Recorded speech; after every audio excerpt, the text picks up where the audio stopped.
അനുസരണയുടെ ഒരു രാഷ്ട്രതന്ത്രം, അനുസരണയുടെ രാജ്യതന്ത്രം എന്താണ് എന്നുള്ളത് പറയാനാണ് ശ്രമിക്കുന്നത്. സാധാരണ പറയാ പൊളിറ്റിക്കൽ തിയറിയുടെ ഒരു വിഷയമാണ്. വൈ ഷുഡ് ബി ഒബേ എന്ന് പറഞ്ഞാൽ അത് മുഴുവനാവണമെങ്കിൽ ചിലപ്പോൾ why should be obey the സ്റ്റേറ്റിനോ ഗവൺമെന്റിനോ എന്തെങ്കിലും വരും. അപ്പൊ അത് കൃത്യമായും പൊളിറ്റിക്കൽ തിയറിയുടെ വിഷയമായിട്ടാണ്. ഞാനിവിടെ പൊളിറ്റിക്കൽ തിയറിയുടെ ഒരു വിഷയം എന്നത് കവിഞ്ഞ് ഈ ഒബീഡിയൻസ് എന്ന് പറയുന്ന ഈ വിഷയത്തെ രാഷ്ട്ര സിദ്ധാന്തത്തിന്റെയോ രാഷ്ട്രതന്ത്രത്തിന്റെയോ ഒരു പ്രശ്നം എന്നതിൽ ചുരുക്കി നിർത്താതെ അതിനപ്പുറത്തേക്ക് കൊണ്ടുപോകാനുള്ള ഒരു ശ്രമമാണ് നടത്തുന്നത്.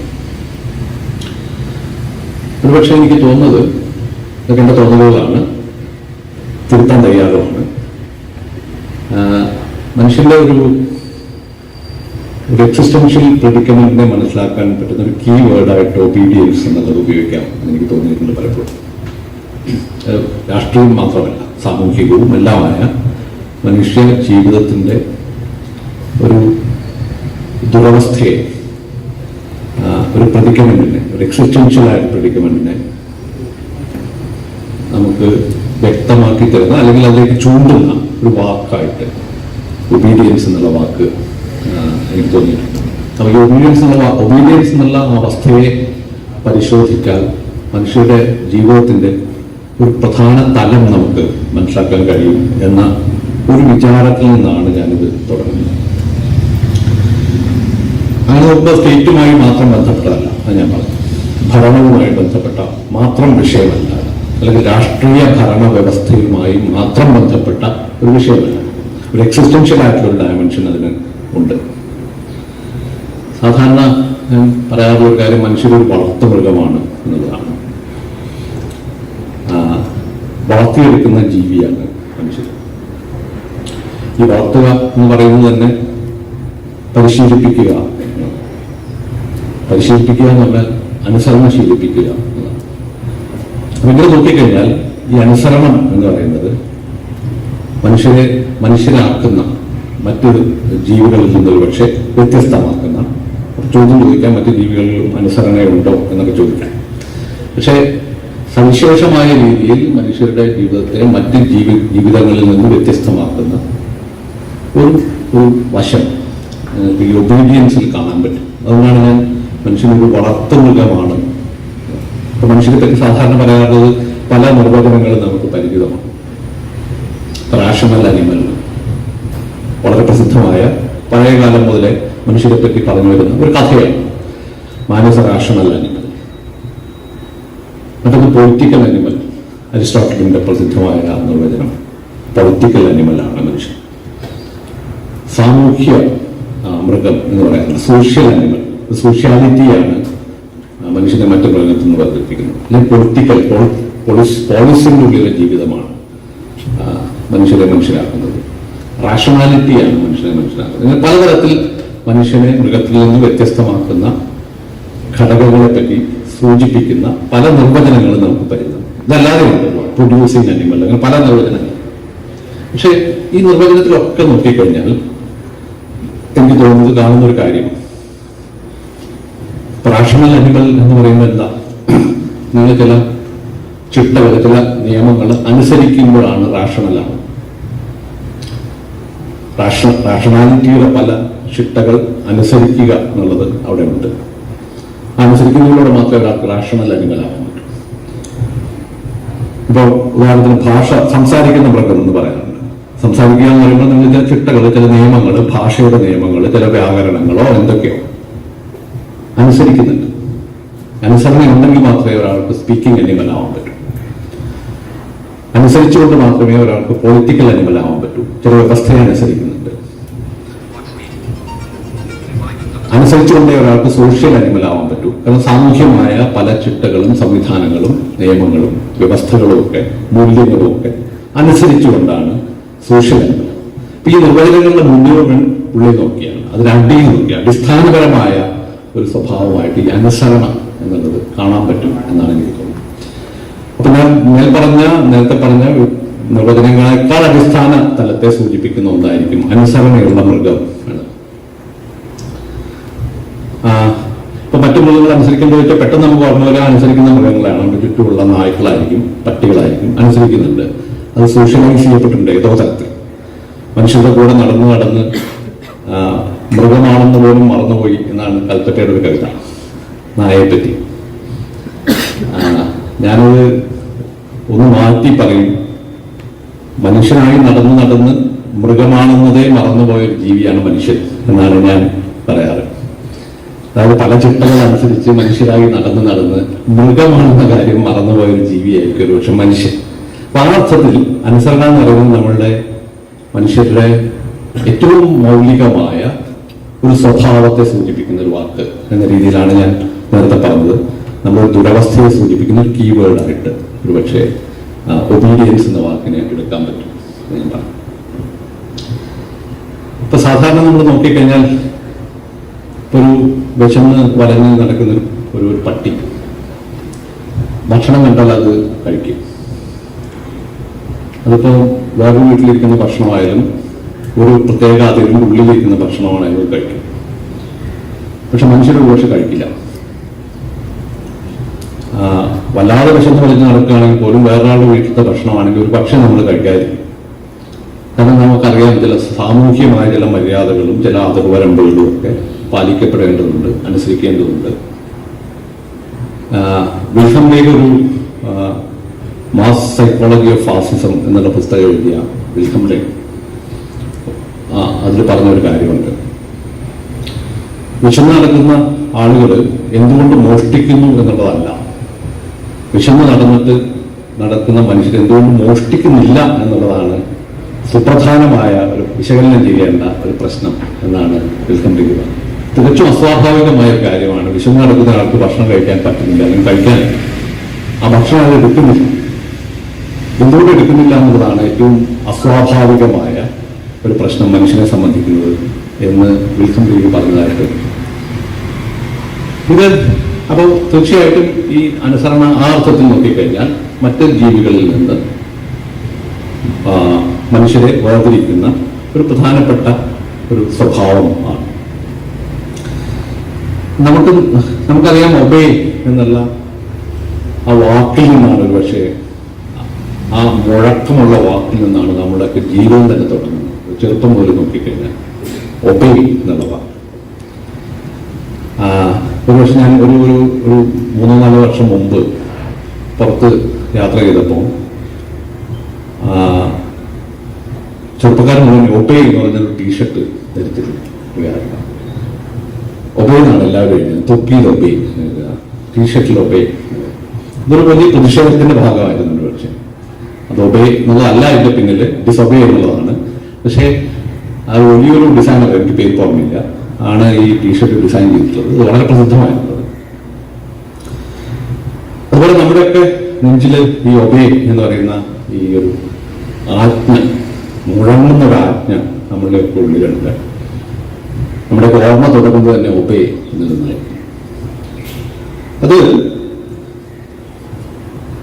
വീട്ടില് നമ്മളോട് പറയുന്ന ഒബേ എന്നാണ്. ആദ്യത്തെ വാക്ക് ചിലപ്പോൾ ഒബേ ആയിരിക്കും. നമ്മൾ ഭീഷണമായ ആദ്യത്തെ ആജ്ഞ ഒബേ ആയിരിക്കും. സ്കൂളിൽ ഒബേയാണ്. സ്കൂളിൽ നമ്മൾ കേൾക്കുന്ന ഒബേ, അധ്യാപകർ പറയുന്ന ഒബേ, മതം പറയുന്നത് ഒബേ, നിയമം നമ്മളോട് പറയുന്ന ഒബേ, ഭരണകൂടം പറയുന്ന ഒബേ. ഒരുപക്ഷെ അതിന്റെ മതപരമായ ഒരു ഡയമെൻഷൻ, മാനം നമുക്കെല്ലാം പരിചിതം, മതവിശ്വാസിയാണെങ്കിലോ അല്ലെങ്കിൽ. ഒരു ബൈബിളിൽ, പ്രത്യേകിച്ച് ബൈബിൾ എടുത്തു കഴിഞ്ഞാൽ 200 മറ്റോ തവണ ഒബേ എന്നുള്ള വാക്ക് വരുന്നുണ്ടെന്ന് ബൈബിൾ, പഴയ നിയമത്തിൽ പുതിയ നിയമത്തിൽ. Obey you are blessed, disobey you are cursed എന്നാണ് ബൈബിളിലെ പ്രസിദ്ധമായ ഒരു. ഇവിടെയാണ് നമ്മൾ അനുസരണ, ഈ ഒരു കോണ്ടെക്സ്റ്റിലാണ് വൈ ഷുഡ് ബി ഒബേ എന്നുള്ള ചോദ്യം. എന്തിനാണ് നമ്മൾ അനുസരിക്കുന്നത്, അല്ലെങ്കിൽ വൈ ഡു ബി ഒബേ, അല്ലെങ്കിൽ വൈ ഷുഡ് വി ഒബേ, രണ്ട് ചോദ്യങ്ങളാണ്. എങ്കിൽ പോലും ഈ ഒരു ചോദ്യം പ്രധാനമാകുന്നത് ഈ ഒരു പ്രകരണത്തിലാണ്, ഒരു കോണ്ടെക്സ്റ്റിലാണ്. ഞാനത് പരിശോധിച്ചപ്പോൾ ആദ്യം നോക്കിയത് അതിൻ്റെ എറ്റിമോളജിയാണ്, എങ്ങനെയാണ് ഈ വാക്ക് വന്നത്. രണ്ട് വാക്ക് ലാറ്റിനാണ്. ഒബേ, ഒബീഡിയൻസ്, ഒബേ എന്നുള്ളത് വരുന്നത് ലാറ്റിൻ ധാതുവിൽ നിന്നാണ്. ഒബ് എന്നുള്ള വാക്കും ഓഡിയോ എന്നുള്ളൊരു വാക്കും രണ്ടിൻ്റെയും കൂടി ചേർന്നാണ് ഒബീഡിയൻസ് എന്നുള്ള വാക്ക് വരുന്നത്. ഒബ് എന്ന് പറഞ്ഞാൽ ഇൻ ദ ഡിറക്ഷൻ ഓഫ്, ഒരു പ്രത്യേക ദിശയിലേക്ക് എന്നാണ് അതിൻ്റെ. ഓഡിയോ എന്ന് പറയുന്ന വാക്ക് ശബ്ദം എന്നാണ്. ഓഡിയോ എന്നുള്ള വാക്ക് നമുക്കറിയാം. ഈ വാക്കിൽ നിന്നാണ്, ഈ പദത്തിൽ നിന്നാണ് ഒബേ എന്നുള്ള, ഒബീഡിയൻസ് എന്നുള്ള വാക്ക് വന്നത്. പെട്ടെന്ന് ഞാൻ ആലോചിച്ചത് എന്തുകൊണ്ടാണ് ഇത് കേൾവിയായിട്ട് ബന്ധപ്പെടുന്നത്. ചെവിയാണ് അതിൻ്റെ ഒരു, നമ്മൾ മലയാളത്തിൽ പറഞ്ഞാൽ കേൾക്കാത്ത ആളാണ്. പറഞ്ഞാൽ കേൾക്കാത്ത ആളെന്ന് പറയുന്നത് അനുസരിക്കാത്ത ആളെന്നുള്ള അർത്ഥത്തിലാണ് നമ്മൾ പറയുന്നത്. ഇപ്പൊ കേൾവി എങ്ങനെയാണ് ഈ അനുസരണയുടെ ഒരു മെറ്റഫറായിട്ട് മാറിയത്, അല്ലെങ്കിൽ ചെവി എങ്ങനെയാണ് ഒരു മെറ്റഫറായി മാറിയത് എന്ന് ഞാൻ കുറച്ചൊന്ന് ആലോചിച്ചു. അപ്പം രണ്ടു തരത്തിലാണ് ഞാൻ നോക്കിയത്. ഒന്ന്, കേൾവിയുടെ ഒരു സ്വഭാവം മറ്റ് ഇന്ദ്രിയങ്ങളിൽ നിന്ന് വ്യത്യസ്തമായി, മുഴുവനും വ്യത്യസ്തമായി എന്ന് പറയാൻ പറ്റില്ല. ചില ഇന്ദ്രിയങ്ങൾ അത് നമ്മളങ്ങനെ പറഞ്ഞാൽ അത് ശരിയല്ല എന്ന് തോന്നുന്നു നമുക്ക്. ചെവിയുടെ ഒരു സ്വഭാവം എന്ന് പറഞ്ഞാൽ അതിനെ തുറന്നിരിക്കുക, അടയ്ക്കാൻ പറ്റില്ല. കണ്ണ് പോലെ നമുക്ക് ഇമ വെട്ടി കാണാതിരിക്കാൻ പറ്റില്ല ഒരു കാര്യം, ചെവി കേട്ടേ പറ്റും. വേണമെങ്കിൽ കൈകൊണ്ട് അടയ്ക്കാൻ പറ്റുമായിരിക്കും. അല്ലെങ്കിൽ ചെവിയുടെ ഒരു സ്വഭാവം എന്ന് പറഞ്ഞാൽ ഏത് വശത്തു നിന്ന് വരുന്ന ശബ്ദവും അത് വലിച്ചെടുക്കും. അതൊരു തരത്തിൽ ഒരു വൾണറബിലിറ്റി ഉണ്ട്, ഒരു പാസിവിറ്റി, ഒരു നിവൃത്തികേടുണ്ട്. ശബ്ദം എങ്ങനെ നിങ്ങളുടെ ഉള്ളിലേക്ക് വരാൻ കേട്ടേ പറ്റുന്ന ഒരു അവസ്ഥയുണ്ട്. ഈ ഒരു വൾണറബിലിറ്റിയെ സൂചിപ്പിക്കുന്ന, അപ്പൊ നിങ്ങൾക്ക് പറയാനാണെങ്കിൽ മൂക്കും അങ്ങനെയല്ലേ എന്ന് വയ്ക്കാം. മൂക്കിനും ഈ ഒരു സ്വഭാവമുണ്ട്. മൂക്കും തുറന്നായിരിക്കുന്നത്, അത് അടയ്ക്കാൻ പറ്റില്ല. എന്നാൽ ഒരു എഫേർട്ട് ഇല്ലാതെ അടയ്ക്കാൻ പറ്റും. കണ്ണ് നിങ്ങൾക്ക് വലിയ എഫേർട്ട് ഇല്ലാതെ അടയ്ക്കാൻ പറ്റും. പക്ഷെ വേറൊരു തരത്തിലുള്ള ഒരു ശ്രമം കൂടി ഉണ്ടെങ്കിൽ മാത്രമേ ചെവി ഒരു സാധനം കേൾക്കാതിരിക്കാൻ പറ്റൂ. അപ്പോൾ ഈ ഒരു വൾണറബിലിറ്റി ഒരു പക്ഷേ ഈ അനുസരണയിലുമുണ്ട് എന്നെനിക്ക് തോന്നുന്നു. പക്ഷെ അതിനേക്കാൾ അപ്പുറത്തുള്ള ഒരു ധ്വനി എനിക്ക് തോന്നിയത് അത് ബിബ്ലിക്കലായിട്ടുള്ള മതപരമായ ഒരു അർത്ഥമാണ്. കാരണം ശബ്ദം എന്ന് പറയുന്നത് ദൈവമാണ്, അശരീരിയാണ്, വചനമാണ്. അത് മനുഷ്യന് അതുമായിട്ടുള്ള ബന്ധം ചെവിയിലൂടെയാണ്. ദൈവമായിട്ട് നിങ്ങളുടെ ബന്ധം എന്ന് പറയുന്നത് ചെവിയിലൂടെയാണ്. കാണാൻ പറ്റില്ല, രൂപമില്ല, അരൂപിയാണ്, അശരീരിയാണ്. ഈ ശബ്ദം ആണ് ഒബേ എന്നുള്ളത് ഒരു ദൈവികമായ ശബ്ദമാണ്. ദൈവമാണ് അപ്പുറത്ത് എന്നുള്ളതുകൊണ്ട് തന്നെ ചെവി അനുസരണയുടെ ഒരു മെറ്റഫറായിട്ട് മാറിയതാവാം. ചിലപ്പോൾ ഒരു മതപരമായ ധ്വനി ചിലപ്പോൾ അതിലുണ്ടാവാം. ഇങ്ങനത്തെ എന്റെ തോന്നലുകളാണ് ഞാൻ പറഞ്ഞത്. ചിലപ്പോൾ തിരുത്താൻ ഞാൻ തയ്യാറാണ്. ചിലപ്പോൾ ഞാൻ പുതിയ ആലോചിച്ചിട്ട് ചിലപ്പോൾ പ്രശ്നങ്ങൾ ഉണ്ടാവായിരിക്കാം. എന്നാലും എനിക്ക് തോന്നുന്നത് ഈ ഒരു അവസ്ഥ വാസ്തവത്തിൽ ഒബീഡിയൻസ് എന്നുള്ള അവസ്ഥയെ, ആ ഒരു ദുരവസ്ഥയെ സൂചിപ്പിക്കുന്ന അതിന്റെ ചില ഡയമെൻഷൻസ് ആയിരിക്കാം, ചില മാനങ്ങളായിരിക്കാം എന്ന് തോന്നാം. ഇനി അതിന്റെ മലയാളത്തിലേക്ക് വന്നാൽ അനുസരണം എന്നുള്ള വാക്ക്, അനുസരണ എന്ന് പറഞ്ഞാൽ സരണം എന്ന് പറഞ്ഞാൽ ഒഴുക്കുക, സരണി എന്ന് പറഞ്ഞാൽ പുഴയാണ്. അനുസരണം എന്ന് പറഞ്ഞാൽ ഒപ്പം ഒഴുകുക, ഒപ്പം ചലിക്കുക എന്നാണ് അതിന്റെ സാധാരണ മലയാളത്തിലുള്ള അതിന്റെ എറ്റിമോളജി നോക്കിയത്. അവിടെ ഞാൻ ആലോചിക്കുന്ന ഒരു കാര്യം, ഒരു ഒഴുക്കില് അങ്ങനെ പോകുന്നതാണ് അനുസരണം, അല്ലെ? സാധാരണ നമ്മൾ അങ്ങനെയാണ്, അല്ലെ? മുമ്പേ ഗമിക്കുന്ന ഗോവിന്റെ പുറകെ പോകുന്നത് അനുസരണയാണ്. പ്രത്യേകിച്ചൊരു ചിന്തയൊന്നും കൂടാതെ അതിലങ്ങ് അതിനനുസൃതമായി നിന്ന് നീങ്ങുക. ഇതിനെയാണ് സാധാരണ നിലയ്ക്ക് അനുസരണം നമ്മൾ മലയാളത്തിൽ പറയാം. പക്ഷെ ഒരു പുഴയിലോ ഒരു ഒഴുക്കിലോ ഒരു ഇല നിങ്ങൾ ഇട്ട് കഴിഞ്ഞാൽ ഇലയും അതിലൊക്കെ ഒഴുകുന്നുണ്ട്. പക്ഷെ അത് അനുസരണമാണോ? ഇത് വളരെ പ്രധാനപ്പെട്ട ചോദ്യമാണ്. ഒരു വസ്തു നിങ്ങൾ ഒരു പ്രത്യേക നിയമത്തെ അനുസരിക്കുകയോ ഒരു ഒഴുക്കിനെ അനുസരിച്ച് നീങ്ങുകയോ ചെയ്യുന്നതും ഒരു മനുഷ്യൻ അങ്ങനെ നീങ്ങുന്നതും തമ്മിൽ എന്താണ് വ്യത്യാസം? അല്ലെങ്കിൽ ഒരു ഇല ഒരു നദിയിൽ ഒഴുകി പോകുന്നതിന് നിങ്ങൾ അനുസരണ എന്ന് പറയില്ല. ഇംഗ്ലീഷിൽ ചിലപ്പോൾ ഒബേ എന്നുള്ള വാക്ക് അങ്ങനെ ഉപയോഗിക്കാറുണ്ട്. നമുക്കറിയാം, ഇപ്പോൾ ഒബേയിങ് ദ നാച്ചുറൽ ലോ എന്ന് പറയാറുണ്ട്. ഒരു കല്ല് നിങ്ങൾ മുകളിലേക്ക് വരുമ്പോൾ താഴേക്ക് വരുന്നത് ഒബേയിങ് ദ നാച്ചുറൽ ലോ. അവിടെ ഒബേ എന്നത് വേറെ അർത്ഥത്തിലാണ് ഉപയോഗിക്കുന്നത്, ഈ അർത്ഥത്തിലല്ല നമുക്കറിയാം. പക്ഷേ ഒരു ഇല ഒരു നദിയിൽ ഒഴുകി പോകുന്നത് അനുസരണം എന്ന് നമുക്ക് വിളിക്കാൻ പറ്റില്ല. നേരെ മറിച്ച് ഞാനൊരു ഒഴുക്കിനൊപ്പം അങ്ങ് നീങ്ങുവാണെങ്കിൽ അതിനെ അനുസരണം എന്ന് വിളിക്കാം. എന്തുകൊണ്ടാണ് ഈ വ്യത്യാസം എന്നത് വളരെ പ്രധാനമാണെന്ന് തോന്നുന്നു. അനുസരണയെ, ഒബീഡിയൻസിനെ മനസ്സിലാക്കുന്നത് ഇത് വളരെ പ്രധാനമാണ് എന്ന് എനിക്ക് തോന്നി. കാരണം ഒരു അവസ്ഥ അനുസരണമാവുന്നത് നിങ്ങൾക്ക് അനുസരിക്കാതിരിക്കാനുള്ള ഓപ്ഷൻ ഉള്ളപ്പോഴാണ്. ഒബീഡിയൻസ് എന്ന് പറയുന്നത് മീനിങ് ആവുന്നത് only when there is an option not to obey. അതായത് ഒരു ഒഴുക്കിനൊപ്പം ഞാൻ നീങ്ങാനെന്ന് ഞാൻ തീരുമാനിക്കുകയാണ്, വേണമെങ്കിൽ എനിക്ക് ഒഴിവായിരിക്കാം, എനിക്കത് പറ്റില്ല. പക്ഷെ അത് നാച്ചുറൽ ലോന് അക്കോർഡിംഗ്ലി അതങ്ങനെ സംഭവിക്കുന്ന ഒരു കാര്യം. ഏതെങ്കിലും അങ്ങനെ ഒരു മറ്റൊരു ഓപ്ഷൻ ഇല്ല, ഒരു ഈ തറവാറില്ല അവിടെ.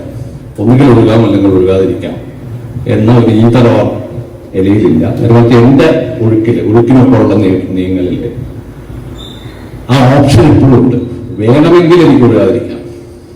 അപ്പൊ അതുകൊണ്ടാണ് ഞാൻ പറഞ്ഞത് അനുസരണയുടെ ഒരു പ്രധാനപ്പെട്ട സ്വഭാവം എന്ന് പറയുന്നത് അനുസരിക്കാതിരിക്കാൻ കഴിയുമ്പോഴാണ് അനുസരണ ഉണ്ടാവുന്നത്. അനുസരണക്കേടിന്റെ ഒരു ഓപ്ഷൻ ഉള്ള ഒരു സ്ഥലത്ത് മാത്രമേ, ഒരു കോണ്ടെക്സ്റ്റിൽ മാത്രമേ അനുസരണം എന്നുള്ള വാക്ക് മീനിങ് ഫുൾ ആവുള്ളൂ. ഹ്യൂമൻ കോണ്ടെക്സ്റ്റ്, മനുഷ്യരുടെ സാമൂഹിക ജീവിതത്തിന്റെയോ രാഷ്ട്രീയ ജീവിതത്തിന്റെയോ കോണ്ടെക്സ്റ്റിൽ നോക്കുകയാണെങ്കിൽ ഒബീഡിയൻസ് എന്നുള്ള വാക്കിന് ഇങ്ങനൊരു അർത്ഥമുണ്ട്, അല്ലെങ്കിൽ ഇത് അതിന്റെ പ്രധാനപ്പെട്ട ഒരു വശമാണ്. അപ്പോ നിങ്ങൾക്ക് ഒബേ ചെയ്യാൻ കഴിയുന്നത് choosing, choice, and it becomes sensible only when there is an option not to, there is a choice not to obey. ഇത് അതിന്റെ ഒരു പ്രധാനപ്പെട്ട ഒരു കോൺട്രഡിക്ഷനാണ്. കോൺട്രഡിക്ഷൻ എപ്പോഴും സൂചിപ്പിക്കുന്നത്. കാരണം എന്താ, ഒബേ ചെയ്യാൻ തീരുമാനിക്കുമ്പോൾ എന്താ സംഭവിക്കുന്നത്? നിങ്ങൾ തീരുമാനം എടുക്കാം, ഒബേ ചെയ്യാൻ തീരുമാനിക്കുന്നുണ്ട് എന്ന് വിചാരിക്കാം. എല്ലാ സമയത്തും അങ്ങനെ ഉണ്ടായിക്കോണമെന്നില്ല. ഒരു ഓപ്ഷൻ ഉണ്ട് അവിടെ, ഒരു ഈതറമുണ്ട്. ഞാൻ ഒരു ഒഴുക്കിനൊപ്പം നീങ്ങാൻ തീരുമാനിക്കാം. ഈ തീരുമാനിക്കുക എന്ന് പറഞ്ഞാൽ എന്താ? സാധാരണ അത് സൂചിപ്പിക്കുന്നത് ഫ്രീ വില്ലിൽ നിന്നുണ്ടാവുന്ന ഫ്രീ വില്ലാണ്. ഞാൻ തീരുമാനിക്കുന്നു എന്ന് പറഞ്ഞാൽ എനിക്ക് ഫ്രീ വില്ലുണ്ടെന്നാണ്. സാധാരണ മനുഷ്യനെ പറ്റിയുള്ള ഒരു യൂറോപ്യൻ പ്രബുദ്ധതയുടെ ഒരു പക്ഷേ ഒരു കെട്ടുകഥ ഇതാണ്. മനുഷ്യർ ഫ്രീ വില്ലുള്ള ജീവിയാണ്. തീരുമാനം എടുക്കാൻ പറ്റും. വേണമെങ്കിൽ ഒഴിവാതിരിക്കാം, അല്ലെങ്കിൽ ഒഴുകാം. വേണമെങ്കിൽ ഇങ്ങോട്ട് പോകാം, അല്ലെങ്കിൽ ഇങ്ങോട്ട് പോകാം. വേണമെങ്കിൽ സംസാരിക്കാം, എനിക്ക് നിർത്താം ഇവിടെ. നിങ്ങൾക്ക് വേണമെങ്കിൽ കേൾക്കാതിരിക്കാം. മാനുഷികം എന്ന് വിളിക്കുന്ന എല്ലാ പ്രവൃത്തികളിലെയും പിന്നിൽ ഈ ഫ്രീ വില്ലുണ്ട് എന്നാണ് ഒരു ധാരണ, മനുഷ്യരെ പറ്റിയുള്ള ഒരു ധാരണ. അതുകൊണ്ട് ഫ്രീഡം എന്ന് പറയുന്നത് ഒരു സാർത്രൊക്കെ പറയുന്നത് പോലെ you are condemned to be free എന്ന് പറയാം. മനുഷ്യർ സ്വതന്ത്ര ആണ് എന്നല്ല, സ്വതന്ത്രരാകാൻ ശപിക്കപ്പെട്ട ജീവിയാണ്. വിധിക്കപ്പെട്ട അല്ലെങ്കിൽ ശപിക്കപ്പെട്ട ജീവിയാണ്. കാരണം സ്വാതന്ത്ര്യം നിങ്ങൾക്ക് രക്ഷയില്ല. സ്വാതന്ത്ര്യം വളരെ പ്രസിദ്ധമായ ഒരു പുസ്തകത്തിന്റെ പേര് തന്നെ എസ്കേപ്പ് ഫ്രം ഫ്രീഡം എന്നാണ്. നിങ്ങൾക്ക് സ്വാതന്ത്ര്യം വേണ്ടാന്ന് വയ്ക്കാൻ പറ്റില്ല. കാരണം സ്വാതന്ത്ര്യം വേണ്ടാന്ന് വയ്ക്കുമ്പോൾ നിങ്ങൾക്ക് ഒരു ഈതർ ഓറുണ്ട് അല്ലേ? ഇപ്പൊ പറയാണ് ബഷീറിന്റെ ചോദ്യമില്ലേ മതിലുകളിൽ, why should I be free എന്ന് ചോദിക്കുമ്പോൾ why should I be free, എനിക്ക് ഫ്രീഡം വേണ്ട, ഹു വാണ്ട് ഫ്രീഡം എന്ന് പറയുന്ന ഒരാള് ഫ്രീഡമാണ് അവിടെ ഉള്ളത്. കാരണം ഫ്രീഡം വേണ്ടാന്ന് വെക്കണമെങ്കിൽ നിങ്ങൾക്ക് ഫ്രീ ആവണം. ഫ്രീ വില്ലുണ്ടെങ്കിൽ മാത്രമേ നിങ്ങൾക്ക് അത് വേണ്ട. അപ്പൊ ഫ്രീഡത്തിന്റെ പുറകെ പോകാൻ പറ്റില്ല, പിന്നിലേക്ക് പോകാൻ പറ്റില്ല. കാരണം അതാണ് അബ്സല്യൂട്ടായിട്ട് സ്റ്റാർട്ടിംഗ് പോയിന്റ്. നിങ്ങളുടെ ജീവിത വൃത്തിയുടെ പ്രവൃത്തിയുടെ തുടക്കം എന്ന് പറയുന്നത് ഈ ഫ്രീ വില്ലാണ്. അതിൽ നിന്നാണ് എല്ലാം ഉണ്ടാവുന്നതെന്നാണ് മനുഷ്യനെ പറ്റിയുള്ള ഒരു കഥ. അതൊരു കഥയാണെന്നാണ് മറ്റൊരു കഥ. അതാണ് കിട്ടും. ഞാൻ അതിലേക്ക് പോകുന്നില്ല. ഈ ഫ്രീ വില്ലിന്റെ സ്വഭാവം എന്ന് പറഞ്ഞാൽ വില്ലിന് പിറകിലൊന്നുമില്ല. അതായത് I have a will to do something but there is no will to will. അങ്ങനെ സാധ്യതയില്ല. വില്ലിന് പുറകെ ഒന്നുമില്ല. വില്ലിൽ നിന്നാണ് തുടങ്ങുന്നത്, ഫ്രീ വില്ലിൽ നിന്ന്. അപ്പോ ഇങ്ങനെ നോക്കുകയാണെങ്കിൽ അനുസരിക്കുക എന്ന് ഞാനൊരു കാര്യം അനുസരിക്കുമ്പോൾ ഞാൻ ഫ്രീ ആയിട്ടാണ് അനുസരിക്കുന്നത്. അതാണ് അതിന്റെ പ്രത്യേകത. Okay, free act. ഞാൻ അനുസരിക്കാൻ തീരുമാനിക്കുകയാണ്. ഇലയിൽ അതില്ല, ആ ഫ്രീഡം ഇല്ല, അല്ലെങ്കിൽ ഫ്രീ വില്ലില്ല, അത് ഒഴുകുകയാണ്. കാരണം ഞാൻ ഒഴുകാൻ ഒരു തീരുമാനം എടുക്കുന്നുണ്ട്. Taking a decision to obey. അത് എന്താണ്? അത് ഫ്രീ വില്ലാണ്. ഓക്കെ, എന്താണ് ഞാൻ തെരഞ്ഞെടുക്കുന്നത്? ഫ്രീ വില്ല് വേണ്ട എന്നുള്ളതാണ് അല്ലെ? അനുസരിക്കുമ്പോൾ എന്താ സംഭവിക്കുന്നത്? Freely choosing a situation where there is no freedom എന്നാണ് അല്ലെ? ഞാൻ എന്റെ ഫ്രീഡത്തെ അബാൻഡൻ ചെയ്യാൻ തീരുമാനിക്കുക. ഇത് വല്ലാത്തൊരു അവസ്ഥയാണ്. മനുഷ്യരെ സംബന്ധിച്ചിടത്തോളം വല്ലാത്തൊരു അവസ്ഥയാണ്. നമ്മൾ അതിന്റെ ഉള്ളിലേക്ക് പരിശോധിച്ചു കഴിഞ്ഞാൽ സ്വതന്ത്രമായൊരു തീരുമാനം എടുക്കുകയാണ്. എന്താണ് തീരുമാനം? ഫ്രീഡം വേണ്ടെന്നാണ് തീരുമാനം. ഓക്കെ, ഫ്രീ അല്ലാത്തൊരവസ്ഥയെ ഞാൻ ഫ്രീ ആയിട്ട് ചൂസ് ചെയ്യുന്ന ഒരു വൈരുദ്ധ്യമാണ് സത്യത്തിൽ അനുസരണ എന്ന് പറയുന്നത്, ഒബീഡിയൻസ് എന്ന് പറയുന്നത് സൂചിപ്പിക്കുന്നത്. അല്ല, ഒരു ആഭ്യന്തര വൈരുദ്ധ്യമുണ്ട് അതിൻ്റെ ഉള്ളിൽ തന്നെ. ഇത് അപ്പോ വേണമെങ്കിൽ നമുക്കിങ്ങനെ പറയാം, freedom is N ontological condition of obedience എന്ന് വേണമെങ്കിൽ പറയാം. ഒബീഡിയൻസിന്റെ ഒരു കണ്ടീഷൻ, അതിന്റെ ഒരു ഉപാധിയാണ്, അതിനെ സാധ്യമാക്കുന്ന ഒരു ഉപാധിയാണ് ഒരുപക്ഷെ ഫ്രീഡം എന്ന് പറയുന്നത്, ഫ്രീ വിൽ എന്ന്. ഇങ്ങനെ നോക്കുന്നതിന് ചില ഗുണങ്ങളുണ്ട്, അതുകൊണ്ട് അങ്ങനെ നോക്കുന്നത്. ഇങ്ങനെ എല്ലാവരും നോക്കാൻ നോക്കണം. അപ്പോ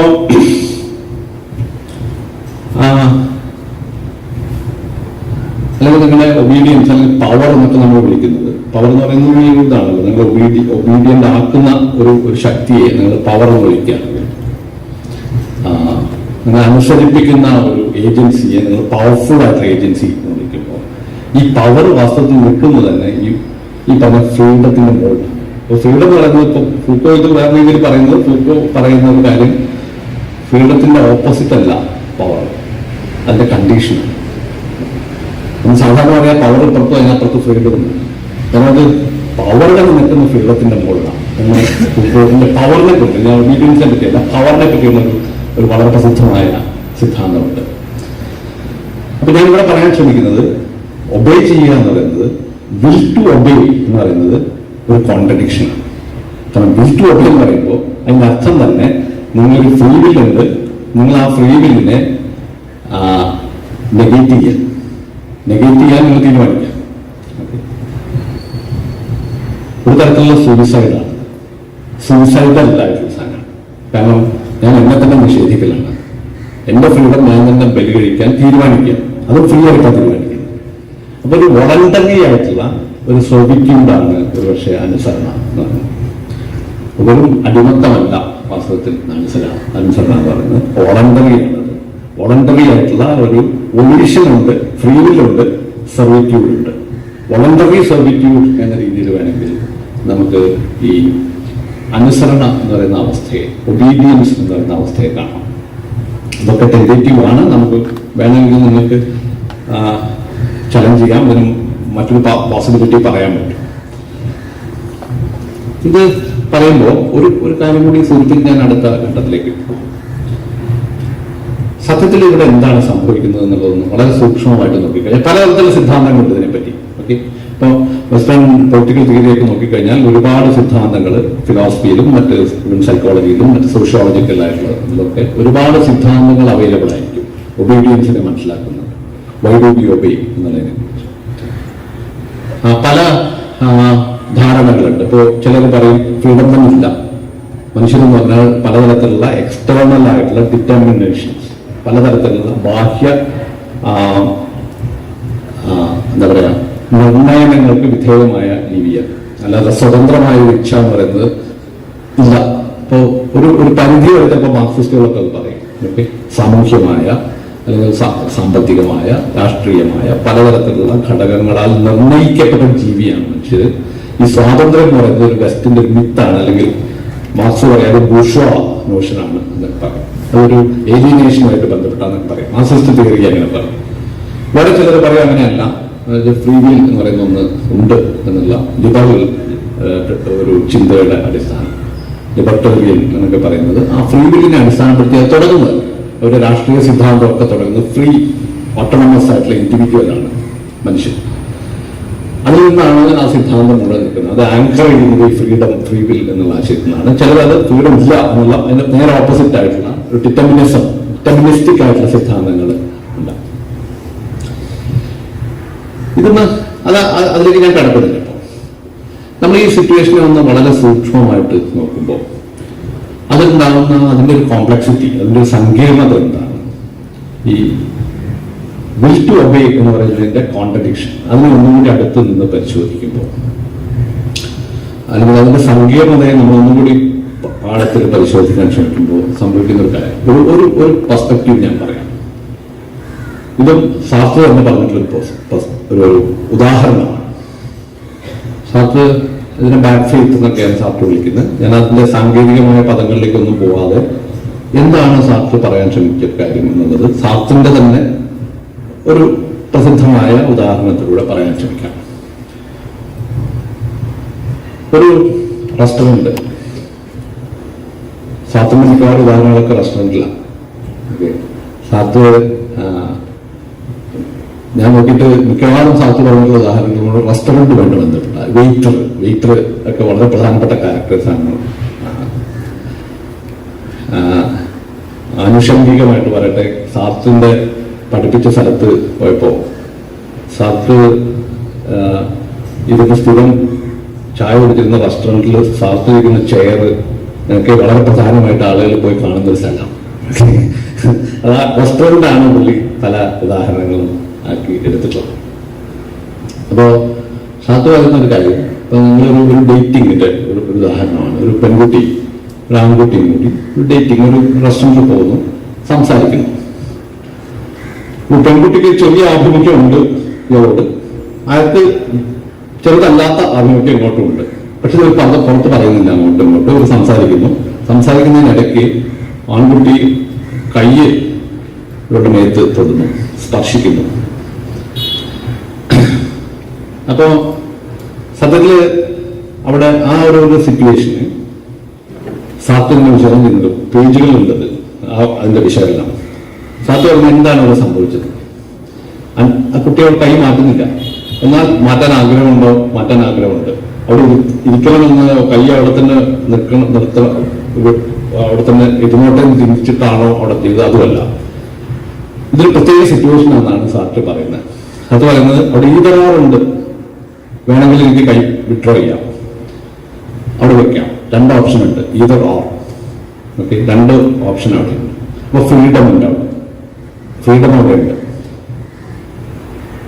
പക്ഷേ സാർട്രിന്റെ ഒരു വിശേഷം എന്ന് പറയുന്നത്, നിങ്ങളെ ഫ്രീഡം എന്ന് പറയുന്നത്, ഫ്രീ വിൽ എന്ന് പറയുന്നത് സസ്പെൻഡ് ചെയ്യപ്പെടുന്ന ഒരു മൊമെന്റ് ആണത്. അവിടെ വെക്കണോ വേണ്ടേ, കൈ അവിടെ തന്നെ തുടരാൻ അനുവദിക്കണോ വേണ്ടേ എന്നുള്ള തീരുമാനം എടുക്കുന്നതിന് പകരം കൈ അവിടെ വെക്കണോ വേണ്ടോ എന്നുള്ള തീരുമാനം തന്നെ സസ്പെൻഡ് ചെയ്യപ്പെടുന്ന ഒരു മൊമെന്റ് ആണെന്ന്. ഉദാഹരണത്തിന് നമ്മുടെ ശരീരത്തിന്റെ ഒരു ഭാഗം പാരലൈസ്ഡ് ആയി പോകുന്നു, എന്റെ കൈ മരവിച്ചു, കൈയോട് ഇരിക്കുന്നുണ്ട്, എന്റെ കൈയാണ്. ഓക്കെ, ഈതറോറുണ്ട്, അതായത് ഞാനുണ്ടാവില്ല. ഫ്രീ വില്ലുണ്ട്, ഫ്രീ വില്ല് അതിന്റെ കൂടെ തന്നെ ഉണ്ട്. പക്ഷെ കൈ വിഡ്രോ ചെയ്യാനോ അവിടെ തന്നെ തുടരാനോ അനുവദിക്കുന്ന രീതിയിലുള്ള ഒരു തീരുമാനം ഈ കൈയിലേക്ക് കമ്മ്യൂണിക്കേറ്റ് ചെയ്യുന്നില്ല. ഞാൻ തീരുമാനിച്ച പോലെ എടുക്കാൻ പറ്റാത്ത അവസ്ഥ. അപ്പോൾ the very decision ever or the situation, sorry, freedom is being suspended. അപ്പോ ഈ മരം പോലെ തന്നെ ഈ കൈയായി മാറാണ്. ഏതാണ്ട് ഈ മരത്തിന്റെ അവസ്ഥയാണ്. സാർട്ര് പറയാൻ ബീയിങ് ഇൻ ഇറ്റ് സെൽഫ് എന്നാണ് അതിനെ പറയുന്നത്. ബീയിങ് ഇൻ ഇറ്റ് സെൽഫ്, ഇതൊരു ബീയിങ് ഇൻ ഇറ്റ് സെൽഫിന്റെ അവസ്ഥയായിട്ട് മാറും, ഒരു ഒബ്ജക്റ്റിന്റെ, ഒരു തിങ്ങിന്റെ അവസ്ഥയായിട്ട് മാറും. സാർട്ര് വളരെ മനോഹരമായിട്ട് പറയുന്നത് ഒരു നോ തിങ് ആയി മാറുന്ന അവസ്ഥ. നോ തിങ് എന്ന് പറയുന്നത് നത്തിങ്. നത്തിങ് എന്നാണ് മനുഷ്യന് മറ്റൊരു പേര് സാർട്ര് കൊടുക്കുന്നത്. നത്തിങ് എന്ന് പറഞ്ഞാൽ ശൂന്യത എന്നാണ് മലയാളത്തിൽ അത് പണ്ട് ട്രാൻസ്ലേറ്റ് ചെയ്തിരിക്കുന്നത്. പക്ഷെ അത് അത്ര ശരിയല്ല. ശൂന്യത എംപ്റ്റിനെസ് ആണ്. നോ തിങ് എന്ന് പറഞ്ഞാൽ നോ തിങ് ആണ്, തിങ് അല്ലാത്ത അവസ്ഥയാണ്. ഇത് തിങ് ആണ്, ഞങ്ങൾക്ക് നോ തിങ് ആണ്. കാരണം ഇവിടെ എപ്പോഴും ഈതറാറുണ്ട്, അതാണ് എപ്പോഴും ഈതറാറുണ്ട്. ഇതിൽ ഈതറാറില്ല. ഈ മേശയ്ക്ക് മേശ അല്ലാതാവാൻ പറ്റില്ല. എനിക്ക് ഞാനല്ലാതാവാൻ ഉള്ള സാധ്യതകൾ എപ്പോഴും വേണമെങ്കിൽ ഞാൻ ഈ മൊമെന്റിൽ ഈ സംസാരം നിർത്തുന്നു, എനിക്ക് പോവാം. മേശയ്ക്ക് ഇവിടെ തന്നെ പോകാൻ പറ്റില്ല, നമുക്കറിയാം. നിങ്ങൾക്ക് എപ്പോഴും ഇവിടെ തന്നെ പോകാം.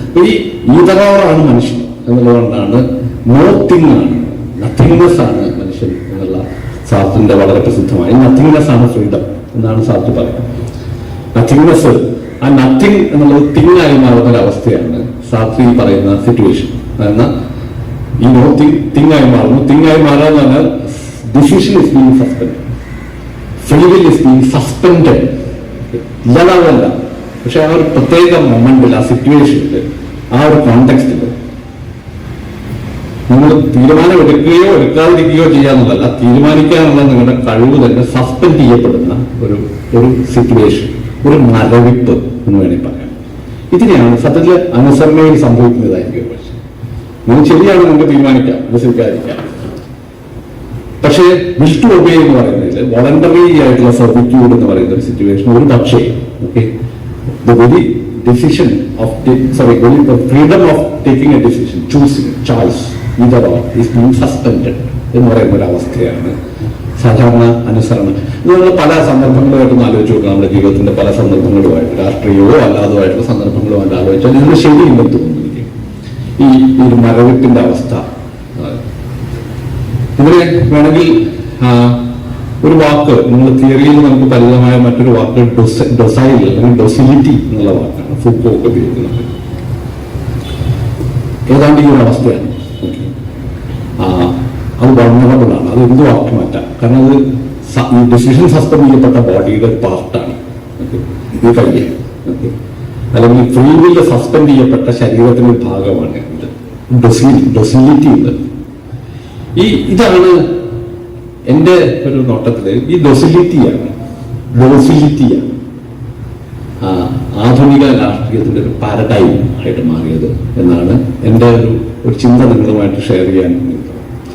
ആധുനിക സാമൂഹ്യ രാഷ്ട്രീയ വ്യവസ്ഥയുടെ ഒരു പാരഡൈം ആവുന്നത് ഈ ഡൊസിലിറ്റി, ഈ സിറ്റുവേഷനാണ്, ഈ ഒബീഡിയൻസിന്റെ സിറ്റുവേഷനാണ്. ഇതിന്റെ മുകളിലാണ് രാഷ്ട്രീയവും സാമൂഹികവുമായ സ്ഥാപനങ്ങളും വ്യവസ്ഥകളും ഒക്കെ കെട്ടിപ്പടുക്കപ്പെട്ടിട്ടുള്ളത്. ഈ മരവിച്ച ഒരു ശരീരത്തിന് മുകളിലാണ്, അല്ലെങ്കിൽ ഈ മരവിപ്പിന്റെ മുകളിലാണ്, അല്ലെങ്കിൽ ഈ ഒബീഡിയൻസിന്റെ മുകളിലാണ്, ഈ വിൽ ടു ഒബേയുടെ മുകളിലാണ്.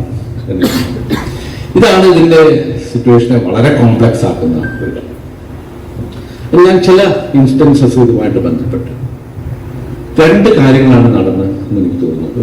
മോഡേൺ പൊളിറ്റിക്കൽ ആയിട്ടുള്ള തിയറിയിൽ, അല്ലെങ്കിൽ മോഡേൺ ആയിട്ടുള്ള പൊളിറ്റിക്കൽ എന്ന് പറയുമ്പോൾ എല്ലാം ഉൾപ്പെടുത്തിയതാണ്.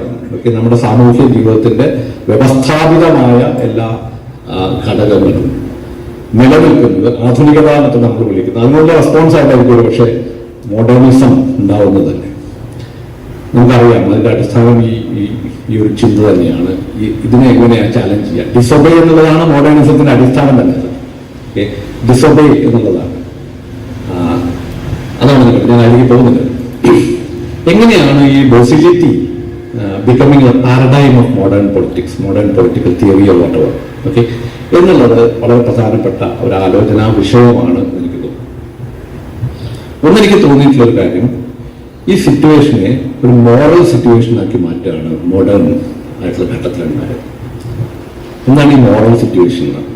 മോറൽ എന്ന് പറയുന്നത് നമ്മൾ ഉപയോഗിക്കുന്നത് ഒരു ഫ്രീ വില്ലുള്ള സിറ്റുവേഷനെയാണ് മോറൽ എന്ന് പറയുന്നത്. നമ്മൾ സാധാരണ തെറ്റിദ്ധരിച്ചാണ് മലയാളത്തിലും അതിന് സന്മാർഗം എന്നൊക്കെ ട്രാൻസ്ലേറ്റ് ചെയ്യുന്നത്. അങ്ങനെയല്ല ശരിക്കും മോറൽ എന്ന് പറയുന്നത്. മോറൽ എന്ന് പറഞ്ഞാൽ അതിന്റെ അർത്ഥം എന്ന് പറയുന്നത് ഫ്രീ വില്ലോടുകൂടി നിങ്ങൾ കാര്യം ചെയ്യുകയാണെങ്കിൽ മോറലാണ്. അതാണ് മോറൽ എന്നുള്ള വാക്കിന്റെ അർത്ഥം.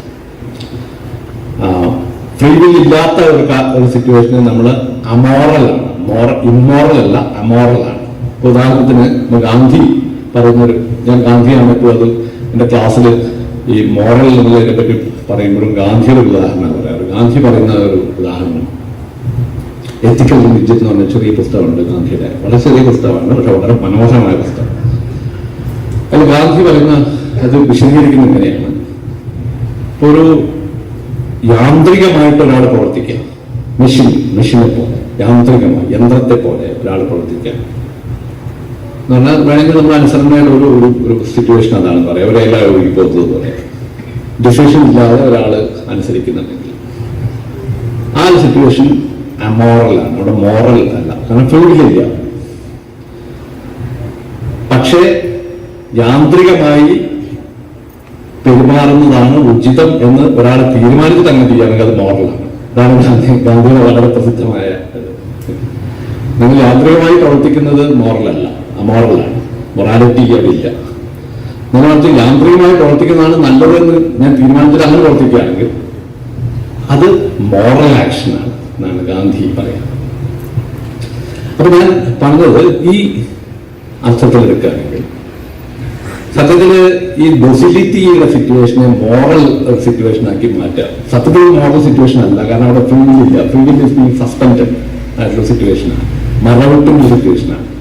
ഇതിനൊരു മോറൽ സിറ്റുവേഷൻ ആയിട്ട് കാണുക എന്നുള്ളതായിരിക്കും മോഡേണിറ്റിയിൽ സംഭവിച്ചിട്ടുള്ള ഒരു പ്രധാനപ്പെട്ട കാര്യം. മറ്റൊന്ന് അതിനൊരു എത്തിക്കൽ, രണ്ടാണ്. എത്തിക്കൽ എന്ന് പറയുന്നത് ഷുഡ് ബി എന്നുള്ള ചോദ്യമാണ്, വാട്ട് ടു ബി എന്നുള്ളതാണ്. മോഡേൺ പൊളിറ്റിക്കൽ തിയറിയുടെ അടിസ്ഥാനം എന്ന് പറയുന്നത് തന്നെ ഒബീഡിയൻസ് ഒരു വെർച്യൂ ആണ്. ഓക്കെ, നിങ്ങൾ ഒബേ ചെയ്യുക എന്നുള്ളതാണ് വെർച്യൂ, എത്തിക്കൽ ആയിട്ടുള്ള വെർച്യൂ ആണ്. You have the duty to obey the state, government, whatever. Okay, സിസ്റ്റത്തെ ഒബേ ചെയ്യുക എന്നുള്ളത് നിങ്ങളുടെ വെർച്യൂ, എത്തിക്കൽ വെർച്യൂ ആണ്, ധാർമ്മികമായ ഒരു ഒരു ഒരു എന്താ പറയാ ശ്രേഷ്ഠ സ്വഭാവത്തെ സൂചിപ്പിക്കുന്നതാണ് ഒബീഡിയൻസ്. ഇത് മോഡേൺ പൊളിറ്റിക്കൽ തിയറിയുടെ അടിസ്ഥാനമായിട്ട്, പൊളിറ്റിക്കൽ തിങ്കിങ്ങിന്റെയും തിയറിയുടെയും ഒക്കെ ഒരു അടിസ്ഥാനമായിട്ട്, അല്ലെങ്കിൽ രാഷ്ട്രീയത്തിന്റെ തന്നെ വ്യവഹാരത്തിന്റെ തന്നെ ഒരു അടിസ്ഥാനമായിട്ട് മാറിയ ഒന്നാണ് ഇത് എന്ന് എനിക്ക് തോന്നുന്നു. ഈ docility becoming moral and also becoming an ethical virtue.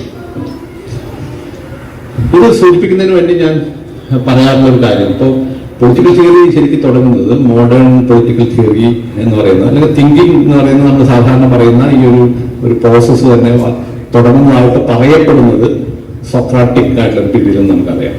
യൂറോപ്പിലെ ഗ്രീക്ക് ഒരു ട്രഡീഷനിൽ നിന്നാണ്, ആ ചിന്തയിൽ നിന്നാണ് ഈ ഒരു ധാരണ രൂപപ്പെട്ടു വരുന്നത് എന്നായി പറയാം. ഒരു സോക്രട്ടീസിന്റെ ഒരു ഉദാഹരണം പറഞ്ഞിട്ട് ഞാൻ പറയാം. സോക്രട്ടീസ്, നമുക്കറിയാം, സോക്രട്ടീസിനെ വധിക്കുകയാണ് ചെയ്തത്. ഏതൻസിലെ ഭരണകൂടം സോക്രട്ടീസിനെതിരെ 2 കുറ്റങ്ങളാണ് ചുമത്തിയത്. ഒന്ന്, ആളുകളെ അനുസരിക്കാതിരിക്കാൻ, ഓക്കെ, അനുസരണം കേട് പഠിപ്പിച്ചു. പറഞ്ഞതെങ്ങനെയാണ്? യൂത്തിനെ കറപ്റ്റ് ചെയ്യുന്നു, ചെറുപ്പക്കാരെ മുഴുവൻ വഴിതെറ്റിക്കുന്നു എന്നതാണ്. അത് ശരിയാണ്, സോക്രട്ടീസിന്റെ കഥ നോക്കിക്കഴിഞ്ഞാൽ അത് ശരിയാണ്. ഓക്കെ, ഒരു വഴിതെറ്റിക്കൽ അവിടെ ഉണ്ട്. അതായത് വഴിതെറ്റിക്കുക എന്ന് പറയുന്നത് തന്നെ അനുസരണക്കേടാണ് അല്ലെ? ഒരു വഴി കൂടെ നടക്കുന്ന ആളെ പിടിച്ച് വേറെ വഴിക്ക് തിരിക്കലാണ്. രണ്ടാമത്തത്, ഗ്രീസിന് പരിചയമില്ലാത്ത ചില ദൈവങ്ങളെ പരിചയപ്പെടുത്തുന്നു എന്നുള്ളതാണ്. ഓക്കെ, ഇത് രണ്ടുമാണ് സോക്രട്ടീസിനെതിരെയുള്ള 2 ചാർജ്. എന്നിട്ട് സോക്രട്ടീസിനെ ഇതില് ഏതൻസിലെ ഭരണകൂടം ഒരു നീണ്ട വിചാരണയ്ക്ക് വിധേയമാക്കുന്നു. പ്ലേറ്റോ അത് മനോഹരമായി 2-3 ഡയലോഗ്സിൽ പ്ലേറ്റോ പറയുന്നുണ്ട്. ഒന്ന് അപ്പോളജി എന്നൊരു ഡയലോഗുണ്ട്, നിങ്ങൾ വായിക്കണം, വളരെ മനോഹരമായ ഒരു ഡയലോഗ് ആണ്. സോക്രട്ടീസിന്റെ അവസാനത്തെ ഈ ട്രയലാണ്, സോക്രട്ടീസ് ഡിഫെൻഡ് ചെയ്യുന്നതാണ്. എന്തുകൊണ്ട് ഏതൻസിലെ ഭരണകൂടം എനിക്കെതിരെ ചുമത്തിയ ചാർജ് നിലനിൽക്കുന്നതല്ല എന്ന് സോക്രട്ടീസ് ഡിഫെൻഡ് ചെയ്യുന്നു സ്വയം. മറ്റൊന്ന് ഫിഡോ എന്ന് പറയുന്ന ഡയലോഗുണ്ട്. വേറൊരു ക്രിട്ടോ എന്ന് പറയുന്ന ഡയലോഗ്. ക്രിട്ടോയിലാണ് സോക്രട്ടീസിന്റെ അവസാനത്തെ ദിവസവും ഈ വധശിക്ഷ നടപ്പാക്കുന്നതും ഒക്കെ വിവരിക്കുന്ന വളരെ ബ്രില്യൻ്റ് ആയിട്ടുള്ള ലിറ്റററി ആയിട്ടുള്ള സാഹിതീയമായിട്ടുള്ള ഒരു സ്വഭാവമുള്ള 2-3 ഡയലോഗ്സ് ആണ് ഞാൻ ഈ പറഞ്ഞത്. അതില് സോക്രട്ടീസിന്റെ ഈ വിചാരണയ്ക്ക് ഒടുവിൽ സ്റ്റേറ്റ് ഭരണകൂടം സോക്രട്ടീസിനെ വധിക്കാൻ തീരുമാനിക്കുമ്പോൾ അതിന് മുമ്പ് ഒരു വോട്ടെടുപ്പൊക്കെ നടക്കുന്നുണ്ട്. അതിൽ ഏതാണ്ട് 220 പേര് സോക്രട്ടീസിനെ വധിക്കണ്ട എന്ന് തീരുമാനിക്കുന്നു. 270 പേരോ മറ്റോ വധിക്കണം എന്ന് പറയുന്നു. അങ്ങനെ ഭൂരിപക്ഷ അഭിപ്രായ പ്രകാരം ജനാധിപത്യപരമായി സോക്രട്ടീസിനെ വധിക്കാൻ തീരുമാനിക്കുന്നു. സോക്രട്ടീസ് ഏറ്റുവാങ്ങുന്നു, അതായത് പിന്നെ വധശിക്ഷ ഏറ്റുവാങ്ങാൻ തയ്യാറായിട്ട് സോക്രട്ടീസ് ഇരിക്കുന്നു. അതിനുശേഷം സോക്രട്ടീസിനെ ഒരു തടവറയിലേക്ക് മാറ്റുന്നു. മരണം വധശിക്ഷ കാത്തിങ്ങനെ കിടക്കുകയാണ്. അപ്പൊ ആ ദിവസം എന്തുകൊണ്ടോ വൈകുന്നുണ്ട്, എന്തോ ഒരു കപ്പൽ വരേണ്ട എന്തോ ഒരു ഇതുണ്ട്. ആ കപ്പൽ തിരിച്ചെത്തിയതിനു ശേഷം മാത്രമേ വധശിക്ഷ നടപ്പാക്കൂ. അപ്പോൾ അന്നത്തെ വധശിക്ഷ എന്ന് പറയുന്നത് വിഷം കൊടുത്തിട്ടാണ്. ഹെംബ്ലോക്ക് എന്ന് പറയുന്ന വിഷം കൊടുത്തിട്ടാണ് സോക്രട്ടീസിനെ കൊല്ലുന്നത്. അപ്പൊ ഈ കൊല്ലുന്നതിന് മുമ്പ് തലേ ദിവസമോ മറ്റോ, അല്ലെങ്കിൽ അന്നല്ല തലേ ദിവസം സോക്രട്ടീസിന്റെ ശിഷ്യനായിട്ടുള്ള ക്രിട്ടോ, സോക്രട്ടീസിന്റെ സുഹൃത്തുമാണ്. സോക്രട്ടീസിന്റെ സ്റ്റുഡൻസ് എന്ന് പറയുന്നവർക്ക് സോക്രട്ടീസിന്റെ സുഹൃത്തുക്കളായിരുന്നു. മാത്രമല്ല വളരെ ധനികനായ സുഹൃത്തായിരുന്നു. ക്രിട്ടോ അവിടുത്തെ ഏജൻസിലെ വലിയ പണക്കാരനായിട്ടുള്ള ആളാണ്. പണക്കാരനാണെന്ന് മാത്രമല്ല വളരെ ഇൻഫ്ലുവൻഷ്യലാണ്. ആരെ വേണം സ്വാധീനിക്കാൻ കഴിയുന്ന അത്രയും ഇൻഫ്ലുവൻഷ്യലാണ്. സത്യത്തിലെ ഏകാന്ത തടവിലാണ് സോക്രട്ടീസ് കിടക്കുന്നതെങ്കിൽ പോലും ചുറ്റുമുള്ള മറ്റ് കാവൽക്കാരെ മുഴുവൻ ബ്രൈബ് ചെയ്ത് പുള്ളി അകത്ത് കിടക്കുകയാണ്, ക്രിട്ടോ അകത്ത് കിടക്കും. ഇത് ഡയലോഗുള്ള കാര്യമാണ് ഞാൻ പറയുന്നത്. അകത്ത് കിടന്ന് സോക്രട്ടീസിനോട് ക്രിട്ടോ പറയുന്ന ഒരു കാര്യം, നിങ്ങളെ എനിക്ക് വളരെ ഈസി ആയിട്ട് രക്ഷപ്പെടുത്താൻ പറ്റും. അതിനൊരു പ്രയാസമുണ്ട്, എന്നെ സംബന്ധിച്ചിടത്തോളം ഒരു പ്രയാസമില്ല. സോക്രട്ടീസിനെ എനിക്ക് രക്ഷപ്പെടുത്താൻ പറ്റും. ഏതൻസിന്റെ ഭരണകൂടത്തിന്റെ നിയന്ത്രണത്തിലല്ലാത്ത മറ്റൊരു ദ്വീപിലേക്ക് ഇവിടുന്ന് നമുക്ക് പോവുകയും ചെയ്യാം. വളരെ ഒരു പ്രയാസം കൂടാതെ ചെയ്യാൻ കഴിയുന്ന ഒരു കാര്യമാണ് എന്ന് പറയും. അപ്പൊ സോക്രട്ടീസ് അത് വേണ്ടെന്ന് പറയാം. അത് നിരസിക്കുക, രക്ഷിക്കാനുള്ള ആ നിർദ്ദേശം സോക്രട്ടീസ് നിരസിക്കും. അതിന് സോക്രട്ടീസ് പറയുന്ന ഒരു ന്യായം, അതാണ് സാധാരണ ഈ കോൺട്രാക്ടോറിയൽ തിയറിയുടെ അടിസ്ഥാനമായിട്ട് കാണാറുള്ളത്. ഗ്രീക്ക് കാലത്ത് സോഷ്യൽ കോൺട്രാക്ട് ഒന്നും ഇല്ലെങ്കിൽ പോലും സോഷ്യൽ കോൺട്രാക്ട് എന്ന് പറയുന്ന റൂസോവിനൊക്കെ ശേഷം ഉണ്ടായിട്ടുള്ള ആ സിദ്ധാന്തത്തിന്റെ അടിസ്ഥാനമായിട്ട് സാധാരണ ആളുകൾ പറയുന്നത് സോക്രട്ടീസിന്റെ മറുപടിയാണ്. സോക്രട്ടീസ് പറയുന്നത് ഈ സിസ്റ്റം എന്ന് പറയുന്നത്, അല്ലെങ്കിൽ ഈ പൊളിറ്റിക്കൽ സിസ്റ്റം എന്ന് പറയുന്നത്, ഈ ഗവൺമെന്റ് എന്ന് പറയുന്നത്, ഈ സ്റ്റേറ്റ് എന്ന് പറയുന്നത് ഞാൻ കൂടി ഉൾപ്പെട്ട ഒന്നാണ്. എന്റെ കൂടി സമ്മതത്തോടുകൂടി, എന്റെ കൂടി ശ്രമത്തിന്റെ ഭാഗമായി ഉണ്ടായ ഒന്നാണ് ഈ സ്റ്റേറ്റ് എന്നത്. സ്റ്റേറ്റ് വേറെയല്ല, ഞാൻ തന്നെയാണ്, എന്റെ തന്നെ ഭാഗമാണ്. ആ സ്റ്റേറ്റ് ഒരു തീരുമാനം എടുക്കുകയാണ്, അത് എനിക്കെതിരാണ്, എങ്കിൽ പോലും അതിനെ അനുസരിക്കലാണ് നീതി എന്നാണ് സോക്രട്ടീസിന്റെ മറുപടി. വളരെ പ്രസിദ്ധമായ മറുപടിയാണ്. ജസ്റ്റിസ് എന്ന് പറഞ്ഞാൽ എന്താണെന്നുള്ളതിന് സോക്രട്ടീസ് പറയുന്ന മറുപടി, to obey system even if it carries injustice. അനീതി ഉണ്ടെങ്കിൽ പോലും ആ സിസ്റ്റത്തെ അനുസരിക്കലാണ് നീതി എന്നാണ് ജസ്റ്റിസിനെ കുറിച്ചുള്ള സോക്രട്ടീസിന്റെ വളരെ പ്രസിദ്ധമായ വാചകം. സോക്രട്ടീസ് പറയുന്നത് വെച്ചാൽ എനിക്ക് രക്ഷപ്പെടാൻ പറ്റുമായിരിക്കും, വേറൊരു ഒരു ജീവിതത്തിൽ എനിക്ക് ജീവിക്കാൻ പറ്റുമായിരിക്കും, അവിടെ പോയാലും ഞാൻ ചെയ്യുന്നത് തന്നെയായിരിക്കും ഒരു പക്ഷേ. ഓക്കെ, ഈ പണി തന്നെയായിരിക്കും അവിടെ, വഴിതെറ്റിക്ക് തന്നെയായിരിക്കും അവിടെ ചെയ്യുന്നത്. സോക്രട്ടീസ് പറയുന്നത് unexamined life is not worth living എന്നാണ് സോക്രട്ടീസിന്റെ മറ്റൊരു പ്രസ്താവം. Unexamined life is not worth living. പരിശോധിക്കപ്പെടാത്ത ജീവിതയോഗ്യമല്ല എന്നാണ്. ഞാൻ അവിടെ പോയാലും ജീവിക്കുന്നത് ഇത് തന്നെയായിരിക്കും ചെയ്യുന്നുണ്ടാവുക, പക്ഷേ അതിലൊരു വലിയൊരു നാണക്കേടുണ്ട്. ഓക്കെ, സോക്രട്ടീസ് എന്ന് പറയുന്നതാണ്. അതായത് ഈ ഒരു സിസ്റ്റത്തിൽ നിന്ന് രക്ഷപ്പെട്ട് മറ്റൊരു സ്ഥലത്ത് പോയിട്ട് ഈ പലായനത്തിന്റെ നാണം കെട്ട കഥയും പറഞ്ഞ് അവിടെ ജീവിക്കുന്നതിനൊക്കെ നല്ലത് ഇവിടെ മരിക്കലാണ്. ഇതാണ് പ്രധാനം. അപ്പൊ നിങ്ങളുടെ ശത്രു എന്ന് നിങ്ങൾ കരുതുന്ന ഈ സിസ്റ്റം, നിങ്ങളോട് ഉൾപ്പെട്ട ഒരു സിസ്റ്റം, നിങ്ങൾ തന്നെ നീതിയുടെ ഒരു പ്രത്യേക ധാർമ്മികതയുടെ ഒരു അടിസ്ഥാനത്തിൽ ഉയർത്തിക്കൊണ്ടുവന്ന അല്ലെങ്കിൽ പണിതുയർത്തിയ ഒരു സിസ്റ്റം നിങ്ങളെ കൊല്ലാൻ വരുന്നുണ്ടെങ്കിൽ മരിക്കുക, അതാണ് നീതി എന്നാണ് സോക്രട്ടീസിന്റെ. അവിടെ മരണമാണ് നീതി, രക്ഷയല്ല, രക്ഷപ്പെടലല്ല. അത് അധാർമികമാണ്. ഇത് ഒരു പക്ഷേ ആധുനിക രാഷ്ട്രീയ വ്യവസ്ഥയുടെ ധാർമ്മികമായ അടിസ്ഥാനം നിൽക്കുന്നത് സോക്രട്ടീസിന്റെ ഈ ഒരു സ്റ്റേറ്റ്മെന്റിലാണ് എന്നാണ് എനിക്ക് തോന്നുന്നത്. വേണമെങ്കിൽ ഞാൻ ഒന്നുകൂടി കടത്തി പറയും, സോക്രട്ടീസിന്റെ സത്യത്തിൽ ഒരു ആത്മഹത്യയായിരുന്നു, ഒരു വധമല്ല, ഒരു ആത്മഹത്യയാണ്. കാരണം ആത്മഹത്യയുടെ എല്ലാ ലക്ഷണങ്ങളും അതിലുണ്ട്. കാരണം നിങ്ങൾക്ക് രക്ഷപ്പെടാനുള്ള ഓപ്ഷൻ ഉണ്ട്, അത് താരതമ്യേന സുരക്ഷിതമായ ഒരു മാർഗം അവിടെ ഉണ്ട്. സോക്രട്ടീസ് അത് വേണ്ടാന്ന് തീരുമാനിക്കുകയാണ്, മരണം തെരഞ്ഞെടുക്കാൻ. ആ മരണം തെരഞ്ഞെടുക്കുന്നതിന്റെ എല്ലാ ലക്ഷണങ്ങളും നിങ്ങൾ സോക്രട്ടീസിന്റെ അവസാന ദിവസത്തെ പറ്റിയുള്ള പ്ലേറ്റോന്റെ നരേഷൻ നോക്കിക്കഴിഞ്ഞാൽ കാണും. സോക്രട്ടീസ് വിഷം കൊടുത്തതിന് ശേഷം സോക്രട്ടീസ് വിഷം തന്ന ആളോട് ചോദിക്കുന്നത് എങ്ങനെയാണ്, ഇനി ഞാൻ എന്താ ചെയ്യുന്നത്? അപ്പൊ ഇത് കഴിക്കണം. കഴിച്ചു വന്നിട്ട് എന്താ ചെയ്യുന്നത്? കുറച്ചുകൂടെ നടക്കണം. നടക്കുന്ന വിഷം എല്ലാ ശരീരത്തിന്റെ എല്ലാ ഭാഗങ്ങളിലേക്കും പടരും. അത് കഴിഞ്ഞ് തല കറങ്ങുന്ന പോലെ തളരുന്ന പോലെ തോന്നുമ്പോൾ കിടക്കണം. മരിച്ചു പോകും. സോക്രട്ടീസ് വളരെ സന്തോഷത്തോട് വാങ്ങുന്നു, കഴിക്കുന്നു, നടക്കുന്നു, ഉല്ലാത്തുന്നു. ഓക്കെ, അവരൊക്കെ സാക്ഷികളാണ്. പ്ലേറ്റോ അടക്കം. അത് കഴിഞ്ഞ് കിടക്കുന്നു, അങ്ങനെ മരിക്കുന്നു. അപ്പൊ ഇത് സത്യത്തില് സോക്രട്ടീസിന്റെ ഈ വാദം ഒരു ആത്മഹത്യയായിട്ട് കാണാനാണ് എനിക്ക് താല്പര്യം. കാരണം ആത്മഹത്യയിലൂടെ സോക്രട്ടീസ് ധാർമ്മികതയുടെ ഒരു പ്രധാനപ്പെട്ട മൂല്യം അവതരിപ്പിക്കുകയാണ്. ഓക്കെ, ഒരു പ്രധാനപ്പെട്ട മൂല്യമാണ് ഒബീഡിയൻസിന്റെ മൂല്യമാണ്. ഒരുപക്ഷെ അനുസരണയുടെ ധാർമ്മിക മൂല്യമാണ്. ഇവന്തോ സോക്രട്ടീസ് ഇതിനൊക്കെതിരാണ്, സിസ്റ്റത്തിനെതിരാണ്, എല്ലാത്തിനെതിരാണ്, ഈ നീതി സങ്കല്പത്തിനൊക്കെ ക്രിട്ടിസൈസ് ചെയ്യുകയും പരിശോധിക്കുകയും പുറപരിശോധിക്കുകയും ഒക്കെ ചെയ്യുന്ന സോക്രട്ടീസ്. പക്ഷെ ഈ സ്റ്റേറ്റിനെ അനുസരിക്കുക എന്നുള്ളത് ഒരു ധാർമ്മിക മൂല്യമായിട്ട് മുന്നോട്ട് വയ്ക്കുകയാണ് ഈ ആത്മഹത്യയിലൂടെ അസോദ് ചെയ്തത് എന്ന് ഇതും വേണമെങ്കിൽ ചർച്ച ചെയ്യപ്പെടാമെന്നാണ് ഞാൻ പറഞ്ഞത്. ഒരു പോയിന്റ് ആയിട്ട് അവർ കേട്ടോ. സോക്രട്ടീസ് ശരിക്കും അങ്ങനെ ആത്മഹത്യയാണോ ചെയ്തത് വെച്ചാൽ അങ്ങനെയല്ല. ഒരു മരണം, പഴയ മരണം, ഇപ്പോഴത്തെ ഭാഷയിൽ പറഞ്ഞാൽ നമ്മൾ എന്താ പറയുക, അന്വേഷണത്തിന് വിധേയമായ ആത്മഹത്യ എന്ന് കണ്ടെത്തലല്ല. ഞാൻ പറഞ്ഞ അതിനൊരു വശമുണ്ട്, അതിനൊരു ഡയമെൻഷൻ ഉണ്ട്, എത്തിക്കലായിട്ടുള്ള ഡയമെൻഷൻ അവിടെ പ്രധാനമാണ്. ഇതിന്റെ അടിസ്ഥാനത്തിലാണ് ആധുനിക നീതി ധർമ്മ വ്യവസ്ഥ നിലനിൽക്കുന്നത്. സ്റ്റേറ്റും മനുഷ്യനും തമ്മിലുള്ള ബന്ധത്തിന്റെ ഒരു അടിസ്ഥാനമായിട്ട് മാറുന്ന ഒന്നാണ് ഒരു പക്ഷേ. ഇനി അതിന്റെ ആധുനികമായ രൂപങ്ങളിലേക്ക് വന്നാൽ ഈ ഞാൻ നേരത്തെ പറഞ്ഞ കോൺട്രാക്ട്, ഇതിന്റെ സോഷ്യൽ കോൺട്രാക്ട് തിയറി എന്നാണ് പിന്നീട് അറിയപ്പെടുന്നത്.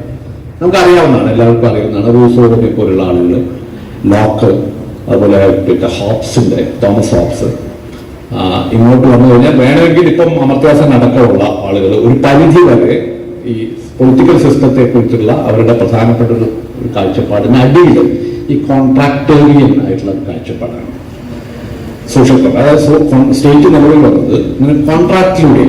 എന്താണ് കോൺട്രാക്ട്? സ്വാഭാവികമായും ഫ്രീ ആയിട്ടുള്ള മനുഷ്യർ. ഓക്കെ, നേരത്തെ നമ്മൾ പറഞ്ഞു ഫ്രീഡം ആണ് അതിന്റെ അടിസ്ഥാനം. എനിക്ക് ഫ്രീഡം ഉണ്ട്, ഫ്രീ വില്ലുണ്ട്. ഫ്രീ വിൽ ഉണ്ടെങ്കിൽ അതിന്റെ അർത്ഥം എന്താ? മറ്റൊന്നിനെ അനുസരിക്കേണ്ട കാര്യമില്ല എന്നാണ് ഫ്രീ വിൽ എന്ന്. ഓക്കെ, ഒരു ബാഹ്യ നിർണയങ്ങൾക്കും വിധേയപ്പെടാതെ എനിക്ക് ചിന്തിക്കാൻ കഴിയുന്നു എന്നുള്ളതാണ് ഫ്രീ വിൽ. അതെ, അങ്ങനെ ഫ്രീ ആയിട്ടുള്ള കുറെ ആളുകളുണ്ട്. ഓക്കെ, അതിനെ പിന്നെ റൂസോ വിളിക്കുക state of nature. Okay, free ആയിട്ടുള്ള ഓട്ടോണമിയുള്ള സ്വയം ഭരിക്കാൻ കഴിയുന്ന കുറെ ആളുകളുണ്ടെന്ന് വിചാരിക്കുക. ഒരു ഹൈപ്പോത്തറ്റിക്കലാണ് ഈ കോൺട്രാക്ട്. ഇവരുടെ കാഴ്ചപ്പാടിൽ അത് ഹിസ്റ്റോറിക്കൽ അല്ല. ചരിത്രത്തിൽ എപ്പോഴും ഒരു കോൺട്രാക്ട് ഒപ്പിട്ടു എന്നല്ല, ഒരു ഹൈപ്പോത്തറ്റിക്കൽ ആയിട്ടുള്ള സിറ്റുവേഷൻ. കുറെ മനുഷ്യരുണ്ട്, അവരൊക്കെ ഫ്രീ ആണ്. പിന്നെ എന്തിനാ അവരെ ഭരിക്കാൻ വേറൊരു സിസ്റ്റം ഉണ്ടായത് എന്നാണ് ചോദ്യം. ഓക്കെ, ഞാൻ ഫ്രീ ആണെങ്കിൽ ഓക്കെ, എന്നെ ഭരിക്കാൻ വേറെ ആളെ ഞാൻ എന്തിനാ ചുമതലപ്പെടുത്തിയേ എന്നാണ് ചോദ്യം. 10 ആളുകളുണ്ടെന്നായിരിക്കും സമൂഹത്തിൽ, 10 പേരും ഫ്രീ ആണ്. പക്ഷെ 10 പേരും അവരെ ഭരിക്കാൻ വേണ്ടി വേറെ ഏജൻസി തെരഞ്ഞെടുക്കാം. ഇതെങ്ങനെ വിശദീകരിക്കുന്നുള്ളതാണ് ഇവരുടെ പ്രധാനപ്പെട്ട ചോദ്യം. അപ്പൊ അവർ പറയുന്ന ഒരു ഉത്തരം എന്താ വെച്ചാൽ, ഈ എല്ലാവരും ഫ്രീ ആവുമ്പോൾ സംഭവിക്കുന്ന ഒരു കാര്യം, പരസ്പരം സംഘർഷങ്ങൾ ഉണ്ടാവും. എന്റെ ഫ്രീഡം മറ്റൊരാളുടെ മൂക്കിന്റെ തുമ്പത്ത് സ്പർശിക്കും. സംഘർഷങ്ങൾ ഉണ്ടാവും, കലാപം ഉണ്ടാവും, യുദ്ധം ഉണ്ടാവും. ഇപ്പൊ സ്റ്റേറ്റ് ഓഫ് നേച്ചർ എന്ന് പറയുന്നത് സ്റ്റേറ്റ് ഓഫ് വാറിലേക്ക് മാറും. അതതിന്റെ ഇൻഹറന്റ് ആയിട്ടുള്ള ഒരു സ്വഭാവമാണ്. അപ്പൊ ഈ 10 പേരും സ്വതന്ത്രരായിട്ടുള്ള ഈ 10 പേര് എന്തായിരിക്കുന്നത്, അവരുടെ സ്വാതന്ത്ര്യം വേണ്ടാന്ന് തീരുമാനിച്ചു. ഓക്കെ, സ്വാതന്ത്ര്യം വേണ്ടാന്ന് തീരുമാനിച്ചു. സ്വാതന്ത്ര്യത്തിന് പകരം നിങ്ങൾക്ക് സെക്യൂരിറ്റി വേണം. നിങ്ങൾ പരസ്പരം തുല്യ അകലത്തിൽ വേർതിരിഞ്ഞ് നിൽക്കുന്ന ആളുകൾ പരസ്പരം സുരക്ഷിതമായി ജീവിക്കാം, ഇടയിൽ സംഘർഷങ്ങളില്ലാതെ ജീവിക്കാനുള്ള സുരക്ഷിതത്വം, സുരക്ഷ നിങ്ങൾക്ക് നൽകുകയും നൽകുന്ന ഒരു ഏജൻസിയെ നിങ്ങൾ തിരഞ്ഞെടുക്കുകയും നിങ്ങളുടെ ഫ്രീഡം നിങ്ങൾ അവരെ എത്തിക്കാൻ. ഓക്കെ, അതായത് ഞാൻ എന്നെ ഭരിക്കാനുള്ള അവകാശം വേറെ ആളെ എത്തിക്കുന്നു. വലിയ വൈരുദ്ധ്യമാണ് അല്ലേ, വലിയൊരു അബ്സോർഡിറ്റിയാണ്. ഞാൻ എന്നെ ഭരിക്കാനുള്ള അവകാശം ഞാൻ വേറൊരാളെ എത്തിക്കുകയാണ്, ഒരു ഏജൻസി എത്തിക്കുകയാണ്, ഒരു നരേന്ദ്രമോദി എത്തിക്കുകയാണ്, ഒരു ഭരണകൂടത്തെ എത്തിക്കുക. ഇതെങ്ങനെ വന്നു എന്നുള്ളതാണ് ചോദ്യം. പറഞ്ഞത് എന്റെ ഫ്രീഡത്തെ ഞാൻ ആത്മഹത്യാപരാണത് അല്ലെ, സോക്രാറ്റിക് ആയിട്ടുള്ള സൂയിസൈഡാണ് അവിടെ. I am giving up freely, giving up my freedom in exchange of something which I want. അല്ലെ, എനിക്ക് ഉള്ള ഒന്ന് കൊടുക്കുകയും ആവശ്യമുള്ളൊന്ന് തിരിച്ചു ഓക്കെ നിങ്ങൾക്ക് എന്താണോ ഉള്ളത് നിങ്ങളത് പിന്നെ ഫ്രീ ആയിട്ട് സ്വതന്ത്രമായിട്ട് അത് നിരസിക്കാൻ തയ്യാറാവുകയും അതിന് പകരം നിങ്ങൾക്ക് എന്താണോ വേണ്ടത് സുരക്ഷിതത്വമാണ്. അപ്പോൾ സുരക്ഷിതത്വത്തിന് വേണ്ടി ഫ്രീഡത്തെ ബലികഴിക്കുന്ന അല്ലെങ്കിൽ സാക്രിഫൈസ് ചെയ്യുന്ന ആ ഒരു ചടങ്ങ് ഓക്കെ അതാണ് ഹൈപ്പോത്തറ്റിക്കൽ ആയിട്ടുള്ള കോൺട്രാക്ടിന്റെ അടിസ്ഥാനം. ഇതിന്റെ മുകളിലാണ് സമൂഹം രാഷ്ട്രീയ വ്യവസ്ഥ നിലനിൽക്കുന്നത് എന്നുള്ളതാണ് സിദ്ധാന്തം. ഒരു പക്ഷേ ചോദ്യം ചെയ്യപ്പെടാത്ത ഇന്നും വളരെ പ്രബലമായ സ്റ്റേറ്റ് മനുഷ്യൻ തമ്മിലുള്ള ബന്ധത്തെക്കുറിച്ചുള്ള സ്റ്റേറ്റ് എന്ന് പറഞ്ഞാൽ എന്തോ ആവാം. സ്റ്റേറ്റ് എന്ന് പറയുന്നത് നമ്മൾ ഈ പിന്നെ രാഷ്ട്രീയ നമ്മൾ സാധാരണ സ്റ്റേറ്റ് എന്ന് പറയുന്നത് നമുക്കറിയാം ഒരു ഭരണ വ്യവസ്ഥയാണ്, ഒരു ഭരണക്രമമാണ്. അപ്പൊ ഈ ഭരണക്രമവും വ്യക്തിയും തമ്മിലുള്ള ബന്ധത്തെ സൂചിപ്പിക്കുന്ന പ്രധാനപ്പെട്ട പ്രബലമായ ഒരു സിദ്ധാന്തമാണ് ഇന്നും.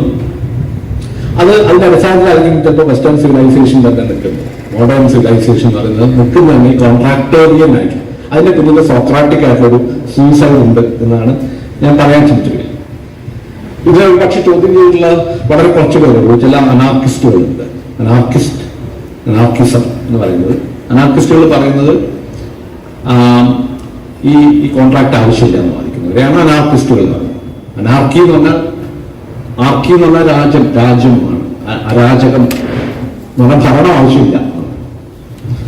ഭരണം എന്ന് പറയുന്നത് അനറ്റിക്കലായിട്ടുള്ള സാധനമാണ്, അത് ആവശ്യമില്ല എന്ന് വാദിക്കുന്ന വളരെ ചെറിയ ഒരു വിഭാഗം മാത്രമായിരിക്കും വെസ്റ്റിലുണ്ടാവുക. അതായത് അരാജകമല്ല അതിന്റെ സിസ്റ്റം, അതിന്റെ രാജക സ്വഭാവമാണ്, അതിന്റെ രാജതന്ത്രമാണ് വെസ്റ്റേൺ സിവിലൈസേഷന്റെ അടിസ്ഥാനം എന്ന് പറയുന്നത്.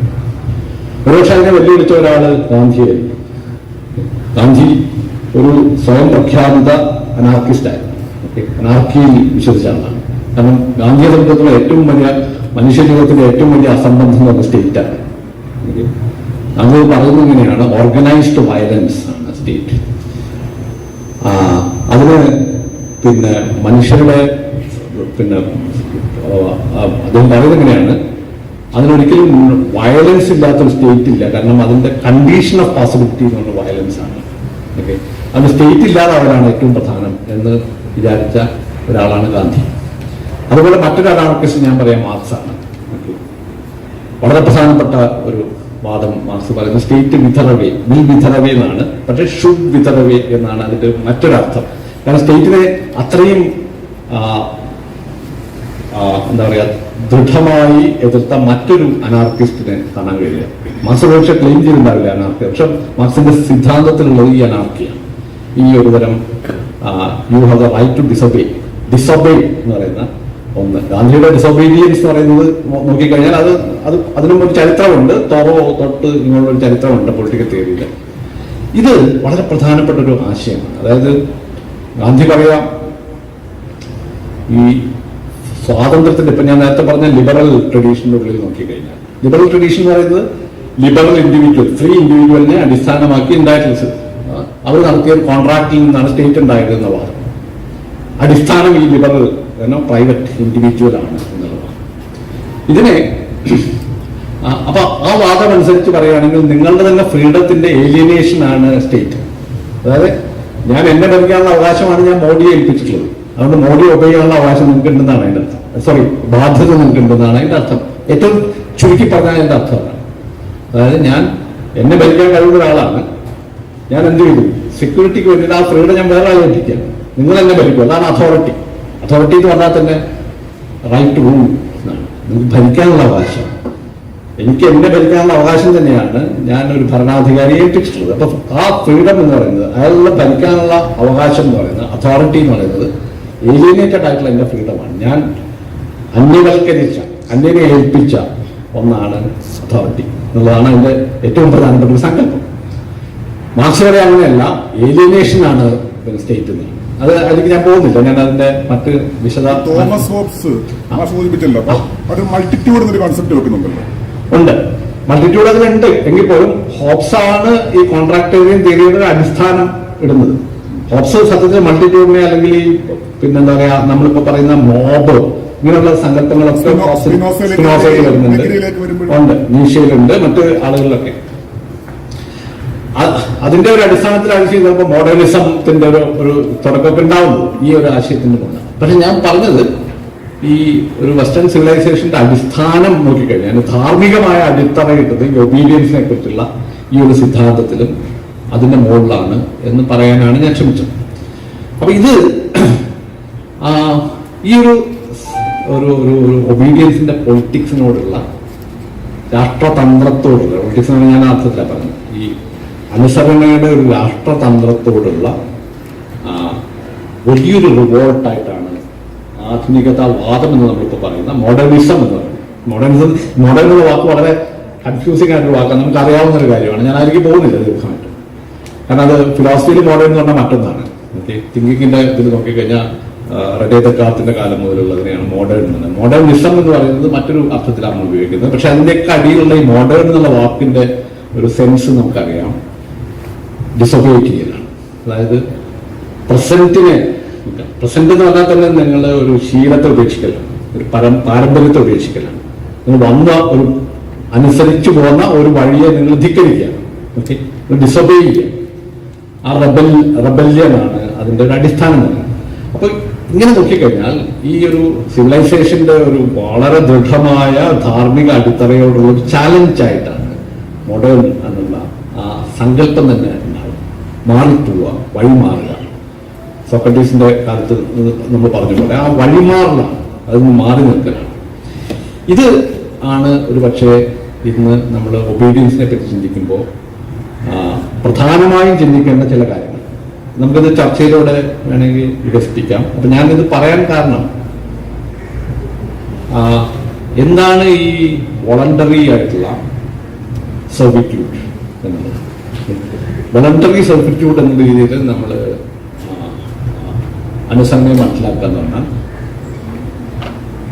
ഒബീഡിയൻസിന്റെ ഒരു കണ്ടീഷനായിട്ട് ഫ്രീഡത്തെ മനസ്സിലാക്കുക. ഓക്കെ, ഫ്രീഡം എന്ന് പറയുന്ന നോഷനെ നമ്മൾ മറ്റൊരു രീതിയിൽ കാണാൻ ശ്രമിക്കുക എന്നുള്ളതാണ് ഇതിന്റെ ഒരു സാധ്യത, ഒരു സാധ്യത. ഇത് എന്തുകൊണ്ടാണ് ഇങ്ങനെ ചിന്തിക്കുന്നത് എന്നുള്ളത് ഞാനിപ്പോൾ പറയുന്നില്ല, കാരണം അത് നമുക്ക് ആലോചിക്കേണ്ട ഒരു കാര്യമാണ്. എന്തുകൊണ്ടാണ് ഈ അനുസരണയുടെ ഒരു യുക്തിയെ, അതിൻ്റെ ഒരു എന്താ പറയാ പൊളിറ്റിക്സിനെ, അതിൻ്റെ ഒരു എത്തിക്സിനെ, ഇതൊക്കെ എന്തുകൊണ്ട് നമുക്ക് വൈ ഷുഡ് ബി ഒബേ എന്നുള്ള ചോദ്യം പ്രധാനമാകുന്നു എന്നുള്ളതിലേക്ക് പോകാൻ ഇപ്പം നമുക്ക് സമയമില്ല.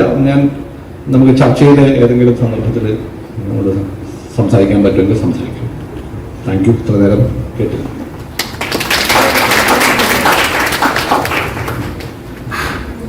ചെറിയൊരു കാര്യം, നമ്മൾ ഗാന്ധി സ്റ്റേറ്റിനെ കുറിച്ച് ഗാന്ധിയുടെ ഒരു അത് വെച്ചുകൊണ്ട് പറഞ്ഞു, അതോടൊപ്പം തന്നെ മാർക്സിന്റെയും ഇതൊന്ന് ഒപ്പം കിടന്ന് കിട്ടിയാൽ കൊള്ളാമായിരുന്നു. നിങ്ങളിൽ നിന്ന് കിട്ടുന്നതിന് ഒരു പ്രത്യേകത ഉണ്ടായിരുന്നു.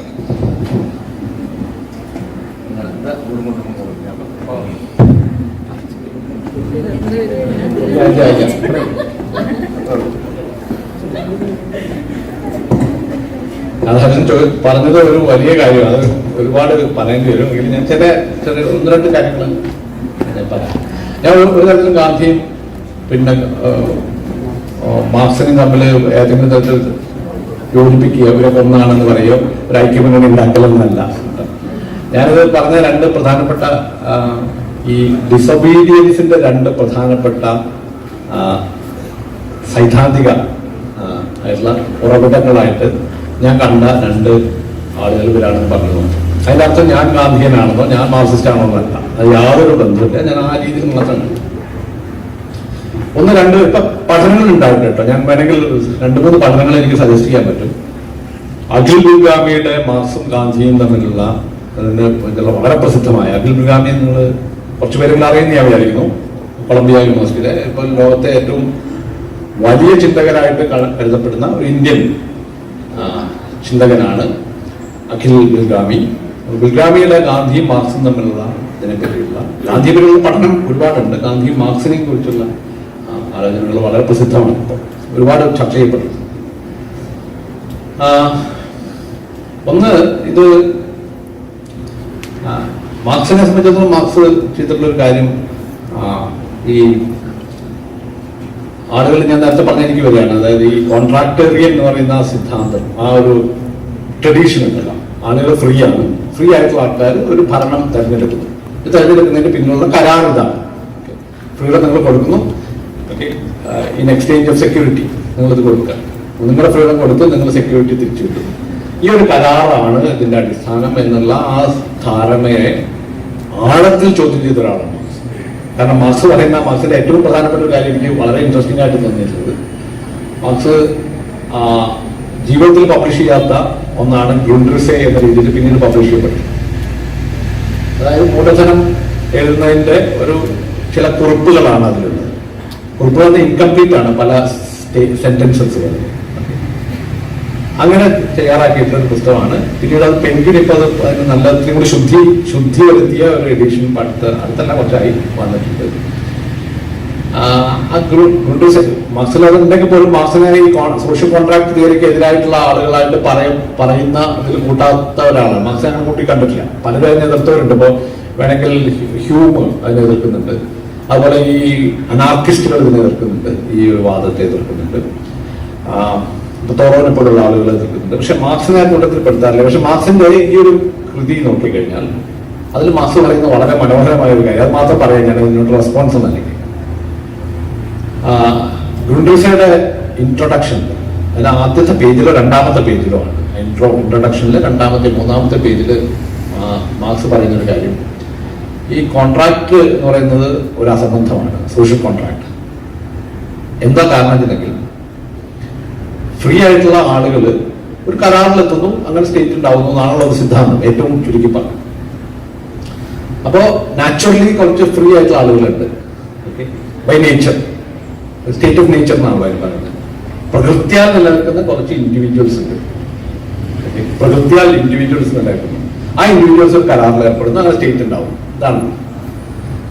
അപ്പൊ മാർക്സ് പറയുന്നത് റോബിൻസൺ ക്രൂസോ തന്നെയാണ് ഉദാഹരണമായിട്ടാണ് പറയുന്നത്. റോബിൻസൺ ക്രൂസോന്റെ മറ്റേ ഇതുണ്ടല്ലോ ടോപ്പിയ, ഒരു ഇമാജിനറി ആയിട്ടുള്ള ഒരു സ്റ്റേറ്റ്, അതിനോട് ഉപമിച്ചുകൊണ്ട് മാർക്സ് പറയുന്നത് സത്യത്തിൽ ഈ കോൺട്രാക്ടേറിയൻ തിയറിസ്റ്റ്, കോൺട്രാക്ട് തിയറി പറയുന്നത് ചെയ്തത് എന്താ വെച്ചാൽ ആധുനിക വ്യക്തികളുടെ ഒരു പ്രാകൃത സമൂഹം ഇമാജിൻ ചെയ്യുകയാണ്. ഓക്കെ, ആധുനിക വ്യക്തികളുടെ ഒരു പ്രാചീന സമൂഹം, ancient society of modern individuals എന്ന അസംബന്ധത്തിന്റെ മുകളിലാണ് ഈ തിയറി നിൽക്കുന്നതെന്നാണ് ഒറ്റ 2 സെന്റൻസിലാണ് മാർക്സ് പറയുന്നത്. അതിലുണ്ട് മുഴുവൻ ആശയങ്ങൾ. ഇത്രയുള്ള ആശയം. അതായത് ഈ ഇൻഡിവിജ്വൽസ് എവിടുന്നാണ് ഉണ്ടായത്? ഇൻഡിവിജ്വൽ എന്ന മോഡേൺ ഇൻഡിവിജ്വൽ ആണ്. നിങ്ങൾ പറഞ്ഞ ഈ ഫ്രീ ഇൻഡിവിജ്വൽ എന്ന് പറയുന്നത് ഈ ആധുനികമായ, അതായത് ഫ്യൂഡൽ വ്യവസ്ഥയിൽ നിന്ന് പുറത്തു കടന്നിട്ടുള്ള, സ്വന്തം ലേബർ പവർ ഇഷ്ടമുള്ളവർക്ക് വിൽക്കാൻ കഴിയുന്ന ഇൻഡിവിജ്വലാണ് ഈ ഫ്രീ ഇൻഡിവിജ്വൽ. അല്ലാതെ നിങ്ങൾ അതിനു മുമ്പ് നിങ്ങൾ ഈ ഫ്രീ ഇൻഡിവിജ്വലിനെ കാണില്ല. ഇൻഡിവിജ്വൽ എന്ന് പറയുന്നത് തന്നെ ഇൻഡിവിജ്വേറ്റഡ് ആയിട്ടുള്ള, ആ ഇൻഡിവിജ്വേഷൻ നടക്കുന്നത് സൊസൈറ്റിക്കുള്ളിലാണ്. അതെന്നെ മാർക്സ് ആ സ്റ്റേറ്റ്മെന്റ് തന്നെ പറയുന്നുണ്ട്. ഇൻഡിവിജ്വേഷൻ നടക്കുന്നത്, അല്ലെങ്കിൽ ഇൻഡിവിജ്വൽ ആവുന്നത് ഒരു ക്യാപിറ്റലിസ്റ്റ് മോഡ് ഓഫ് പ്രൊട്ടക്ഷൻ, അതായത് 16-ാം നൂറ്റാണ്ടിന് ശേഷം ഉണ്ടായിട്ടുള്ള ഒരു ഘട്ടത്തിൽ മാത്രമാണ് ഇൻഡിവിജ്വൽ ഉള്ളത്. അതിന് മുമ്പ് ഇൻഡിവിജ്വൽ എന്ന് പറയുന്ന സാധനമില്ല. ഈ ആധുനിക ആയിട്ടുള്ള ഇൻഡിവിജ്വൽസിനെ, ആ ഇൻഡിവിജ്വൽസിന്റെ ഒരു പ്രാകൃത സമൂഹം സങ്കല്പിക്കുകയാണ് കോൺട്രാക്ട് തിയറി നിൽക്കുന്നത്. അതിന്റെ മുകളിലാണ് അത് നിൽക്കുന്നത്. അതുകൊണ്ടാണ് ഈ അബദ്ധം അവർക്ക് പറയുന്നത്. സ്റ്റേറ്റ് എന്ന് പറയുന്നത് ഈ ഫ്രീഡത്തിന്റെ എക്സ്പ്രഷനാണ്, അല്ലെങ്കിൽ അതിന്റെ അന്യവൽകൃത രൂപമാണെന്നുള്ള തിയറി മുഴുവൻ നിൽക്കുന്ന അതിന്റെ അടിസ്ഥാനത്തിലാണെന്നാണ് മാർക്സിന്റെ ഒരു വളരെ പ്രസിദ്ധമായ, പെട്ടെന്ന് എനിക്ക് ഓർമ്മ വന്നപ്പോൾ പറഞ്ഞു മാത്രം, ഞാൻ സംസാരിക്കാൻ ഉദ്ദേശിച്ചില്ല. ഗാന്ധി വളരെ ക്ലിയർ ആണ്. ഗാന്ധി പറയുന്ന ഒരു ഏറ്റവും, ഗാന്ധിയെ സംബന്ധിച്ചുള്ള ഏറ്റവും പ്രധാനപ്പെട്ട ഒരു ഇതെന്ന് പറയുന്നത് സ്റ്റേറ്റ് ആണ് ഏറ്റവും വലിയ അസംബന്ധം. മനുഷ്യ ജീവിതത്തിലെ ഏറ്റവും വലിയ അസംബന്ധം എന്ന് പറയുന്നത് സ്റ്റേറ്റ് ആണ്. ഓക്കെ, സ്വയം സെൽഫ് റൂൾ ഉള്ള, സ്വരാജ് എന്നുള്ള ആശയം, സെൽഫ് റൂൾ ഉള്ള ആളുകൾ റൂളിന് വേണ്ടി വേറെ ഒന്നിനെ ഏൽപ്പിക്കുക എന്നുള്ളത് പോലെ ഒരു അസംബന്ധം വേറൊന്നുമില്ല. ഓക്കെ, പിന്നെ അതിന് എന്തുകൊണ്ടാണ് അപ്പൊ കോൺട്രാക്ട് തിയറിയുടെ ഉത്തരം നിങ്ങൾ സുരക്ഷയ്ക്ക് വേണ്ടിയിട്ടാണ് ചെയ്യുന്നത്, സുരക്ഷ കിട്ടാൻ. സുരക്ഷ ഇല്ലാതിരിക്കാനുള്ള സിസ്റ്റമായിട്ട് ഗാന്ധി പറയുന്നത് നോൺ വയലൻസ് ആണ്. നോൺ വയലന്റ് ആയിട്ടുള്ള ആളുകൾ എന്താ പറയാ, സ്വയം ഭരിക്കാൻ കഴിവുള്ള ആളുകൾ നോൺ വയലന്റ് ആയിട്ട് ജീവിക്കുന്ന ഒരു വില്ലേജ് ഉണ്ടായ പോലെ. ഇതിലെന്തിനാ സ്റ്റേറ്റ് എന്നാണ്, സ്റ്റേറ്റിന്റെ ആവശ്യം വരുന്നില്ല. ഇപ്പൊ നോൺ വയലൻസും ഫ്രീഡവും എന്നുള്ളത്, സ്വരാജ് എന്നുള്ളതും ഉണ്ടെങ്കിൽ നിങ്ങൾക്ക് സ്റ്റേറ്റ് എന്ന് പറയുന്നത് വിതറവി, അത് ആവശ്യമില്ലാത്തൊരു സാധനമായിരിക്കും. അവിടെ സ്റ്റേറ്റിനെതിരായിട്ട് ചിന്തിക്കാവുന്നതാണ്. സ്റ്റേറ്റിസ്റ്റ് ആയിട്ടുള്ള എല്ലാ യുക്തികളെയും ചോദ്യം ചെയ്യുന്ന ഒരു ചിന്തയാണ് മാർക്സിലുള്ളത്. ഗാന്ധിയിലുള്ളത് അത് തന്നെയാണ് ഗാന്ധിയിലുള്ളത്, മാർക്സിലുള്ളത്. കാരണം മാർക്സ് വളരെ മാർക്സിന്റെ കമ്മ്യൂണിസം എന്ന് പറയുന്നത് നടക്കൂ, അത് വേറെ കാര്യം, ഞാൻ അതിലേക്കല്ല പോകുന്നത്. ആ സൊസൈറ്റി, ഐഡിയൽ ആയിട്ടുള്ള ഒരു സൊസൈറ്റി എന്ന് പറയുന്നത്, ആ ഉട്ടോപ്യൻ ആയിട്ടുള്ള ആശയം എന്ന് പറയുന്നത്, അതിന്റെ അടിസ്ഥാനം തന്നെ എന്താ? സ്റ്റേറ്റ് ആവശ്യമില്ലാതെ വരുന്നതാണ്. നിങ്ങളുടെ ശരീരത്തിൽ നിന്ന് സ്റ്റേറ്റ് വിതറവ് ശരീരത്തിൽ നിന്നാണ് പോകുന്നത്. കാരണം നിങ്ങൾ ഏലിയനേറ്റഡ് അല്ലാത്ത, ഏലിയനേഷൻ ഇല്ലാത്ത, അല്ലെങ്കിൽ പ്രൈവറ്റ് പ്രോപ്പർട്ടി ഇല്ലാത്ത, നിങ്ങളുടെ വർക്ക് പ്ലഷറബിൾ ആയി മാറുന്ന ഒരു സ്ഥലത്ത് നിങ്ങളുടെ ശരീരം ഏലിയനേഷൻ സംഭവിക്കാത്ത ഒരു സ്ഥലത്ത് ഒരു ഇടം അങ്ങനെ സങ്കല്പിക്കുകയാണെങ്കിൽ അവിടെ നമ്മുടെ ശരീരത്തിൽ നിന്ന് സ്റ്റേറ്റ് പൊഴിഞ്ഞു പോകുന്നതാണ്. പിന്നെ നമ്മുടെ ശരീരം ഫ്രീ ആണ്. ഓക്കെ, ആ ഫ്രീഡത്തിന്റെ ഒരു സ്വഭാവമായിട്ട് മാർക്സ് പറയുന്നത് നമ്മളെല്ലാവരും കേട്ടിരിക്കും. പക്ഷെ പിന്നെ മനുഷ്യന് രാവിലെ ഷേക്സ്പിയർ വായിക്കും, ഉച്ചയ്ക്ക് പിന്നെ മീൻ പിടിക്കും, വൈകിട്ട് നിങ്ങൾ അധ്യാപകരാകും. ഓക്കെ, നിങ്ങൾ അധ്യാപകനോ മീൻപിടുത്തക്കാരനോ ക്രിട്ടിക്കോ നോവലിസ്റ്റോ ഒന്നും ആവാതെ തന്നെ ഇതൊക്കെ ആവാൻ പറ്റുന്നത്. എന്നാൽ അതാണ് ആ സ്റ്റേറ്റ് പൊഴിഞ്ഞു പോയ ശരീരങ്ങൾ. ആ സ്റ്റേറ്റ് ശരീരത്തിന് പൊഴിഞ്ഞു പോകുന്ന ഒരു അവസ്ഥയാണ് മാർക്സിന്റെ ഐഡിയൽ, ഒരു യുട്ടോപ്യൻ എന്ന് നമുക്ക് വേണേൽ വിളിക്കാം. അതിന്റെ ഒരു യുക്തിയാണ് മാർക്സ് തിരയാൻ ശ്രമിച്ചത് മുഴുവൻ. മാർക്സിന്റെ ജീവിതത്തിൽ മുഴുവൻ നോക്കിക്കഴിഞ്ഞാൽ അതിലേക്കാണ് പോകുന്നത്. അപ്പൊ ഞാൻ പറഞ്ഞ ആ ഒരു രീതിയിൽ നോക്കിക്കഴിഞ്ഞാൽ ഈ ഡിസൊബീഡിയൻസിന്റെ ഒരു ചിന്ത, ഡിസൊബേ എന്നുള്ളത്, ഈ ഒബീഡിയൻസ് എന്ന് പറയുന്ന അതിന്റെ അതൊരു വെർച്യു ആയിട്ട്, എത്തിക്കൽ വെർച്യു ആയിട്ട് മോറലൈസ് ചെയ്യപ്പെടുന്ന ഡോസിലിറ്റിയുടെ ഒരു സിസ്റ്റത്തിന്റെ ഇതിനോടുള്ള ആഴത്തിലുള്ള രണ്ട് വെല്ലുവിളികളാണ് ഈ മാർക്സിലും ഗാന്ധിയിലും കാണാൻ കഴിയുന്നതാണ് എൻ്റെ ഒരു നോട്ടം. ഒബീഡിയൻസിന്റെ കണ്ടീഷൻ എങ്ങനെയാണ്, അതുപോലെ തന്നെ ജനസമ്മതി അല്ലെങ്കിൽ കൺസെന്റ് എന്നുള്ളത് അതിന്റെ ഒരു ഡിസ്കോഴ്സിനകത്തായാലും പുറത്തായാലും അതിന്റെ ഒരു കണ്ടീഷൻ എന്താന്നുള്ളൊരു സംശയമുണ്ട്. അതുപോലെ അത് അതിനെ ഒരുമിച്ച് വെച്ച് കഴിഞ്ഞാൽ അത് വെർട്ടിക്കലായിട്ടാണോ ഹൊറിസോണ്ടലായിട്ടാണോ നിൽക്കുക എന്നൊരു സംശയം. ഓപ്പോസിറ്റ് ആണോ അത് ഒന്നാണോ എന്നുള്ളൊരു സംശയം. ഈ മറ്റേ കവിതയിൽ പറയുന്ന പോലെ ഉമ്മ വെക്കുന്നതോ കൊടുക്കുന്നതല്ല സംഭവിക്കുന്നതെന്ന് പറയുന്ന പോലെ ഇത് സംഭവിക്കുന്നതാണോ കൊടുക്കുന്നതാണോ വെക്കുന്നതെന്നുള്ളൊരു സംശയം. ഈ രണ്ടിനകത്തും അതിന്റെ ഒരു സ്റ്റേറ്റ് ഓഫ് കണ്ടീഷൻ എന്താണെന്നുള്ളൊരു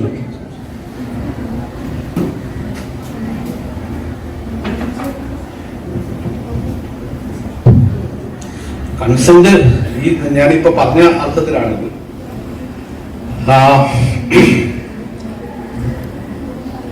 തീർച്ചയായിട്ടും അത് ആലോചിക്കുന്ന ഒരു വിഷയമാണ്. കൺസെന്റും ഒബീഡിയൻസിനെയും തമ്മിൽ എങ്ങനെയായിരിക്കും നമ്മൾ വേർതിരിക്കുക, സമ്മതി എന്ന് പറയുന്നതും അനുസരണയും തമ്മിൽ എങ്ങനെയായിരിക്കും വേർതിരിക്കുക എന്നുള്ളത് പ്രധാനപ്പെട്ട ഒരു കാര്യമായിരിക്കും. ഒരു പ്രധാന ഒരു നിരീക്ഷണമാണ് ഒബീഡിയൻസിനേക്കാൾ ചിലപ്പോൾ സമ്മതിയായിരിക്കും സ്റ്റേറ്റിന്റെ അതിനെ നിലനിർത്തുന്നത്.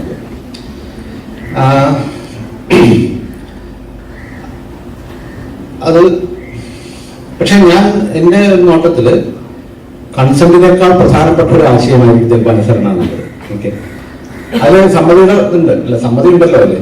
പക്ഷെ സമ്മതി എന്ന് നമ്മൾ സാധാരണ പറയുന്നത് ഞാൻ സമ്മതിക്കണം. നേരത്തെ ഞാൻ കൈയിന്റെ ഉദാഹരണം, കൈ അവിടെ തന്നെ കിടന്നോട്ടെ എന്നാണ് സമ്മതിക്കുന്നുണ്ടോ? അവിടെ കൈ അവിടുന്ന് പിൻവലിക്കാൻ, അതായത് വിസമ്മതിക്കാൻ തയ്യാറാവുന്നുമില്ല, സമ്മതിയുമില്ല. ഇതാണ് സിറ്റുവേഷൻ. അത് സമ്മതിയോ വിസമ്മതിയോ എന്നുള്ള ആ ചോയ്സ് തന്നെ സസ്പെൻഡ് ചെയ്യപ്പെടുന്ന ഒരു മൊമെന്റ്. ഇതിനെയാണ് ഞാൻ അനുസരണ എന്ന് വിളിക്കുന്നത്. അതാണ് ഞാൻ പറഞ്ഞ വിൽ ടു ഒബേ എന്ന് പറയുന്നത്, ഒബീഡിയൻസ് എന്ന് പറയുന്നത്. അതിനേക്കാൾ അതിൻ്റെയും കൂടി പിന്നിലുള്ള, അതിന്റെ കൂടെ പശ്ചാത്തലമായി നിൽക്കുന്ന ഒരു ദുരവസ്ഥയായിരിക്കും ചിലപ്പോ അനുസരണ എന്ന് പറയാനാണ് ഞാൻ ശ്രമിച്ചത്. ആലോചിക്കാവുന്ന വിഷയമാണ്, ഞാനത് അത്ര പറയുന്നത്. പറയാൻ പറ്റില്ല. പക്ഷെ എനിക്ക് തോന്നുന്നത് മോഡേണിറ്റി എന്ന് പറയുന്നത്, അതിന്റെ കോൺസ്റ്റിറ്റ്യൂഷൻ എന്ന് പറയുന്നത് യഥാർത്ഥത്തില് ഒരു നിരവധിയായിട്ടുള്ള വൈരുദ്ധ്യങ്ങളിൽ അധിഷ്ഠിതമാണെന്ന് തോന്നുന്നു. അതായത് ഒരു ഭാഗത്ത് അത് സെൽഫ് ഇൻട്രസ്റ്റിനെ പറ്റി സംസാരിക്കുന്നുണ്ട്, ഒരു ഭാഗത്ത് മാഷ് പറയുന്നത് ഫ്രീഡം അല്ലെങ്കിൽ ഫ്രീഡം ഓഫ് ചോയ്സ് എന്നാണ്. Freedom of choice, self interest, then rights. അപ്പൊ ഇങ്ങനെ മൂന്ന് കാര്യങ്ങളിൽ അധിഷ്ഠിതമാണെങ്കിലും അതിന്റെ പ്രാക്ടീസിൽ ചിലപ്പോ മിക്കവാറും വൈരുദ്ധ്യം. അപ്പൊ ഫ്രീഡം ഓഫ് ചോയ്സ് എന്ന് പറയുന്നത് പണമില്ലാത്തതിനെ സംബന്ധിച്ചിടത്തോളം ഫ്രീഡം ഓഫ് ചോയ്സ് ഇല്ല. സെൽഫ് ഇൻട്രസ്റ്റ് എന്ന് പറയുന്നതും ക്യാപിറ്റലിസത്തിൽ ഏകദേശം ഇത്തരത്തിലുള്ള ഒരു ഇടപാടാണ്. അപ്പം ഈ ഒരു പ്രശ്നം മാഷ് പറയുമ്പോൾ എനിക്ക് തോന്നുന്നത് ഈ വൈരുദ്ധ്യങ്ങളാണ് യഥാർത്ഥത്തിൽ ഒരു ലീനിയർ ആയിട്ടുള്ള ഒരു രീതിയിൽ ഇതിനെ വായിച്ചെടുക്കാൻ പറ്റുമെന്നുള്ള ഒരു സംശയം. പിന്നെ വേറൊരു കാര്യം,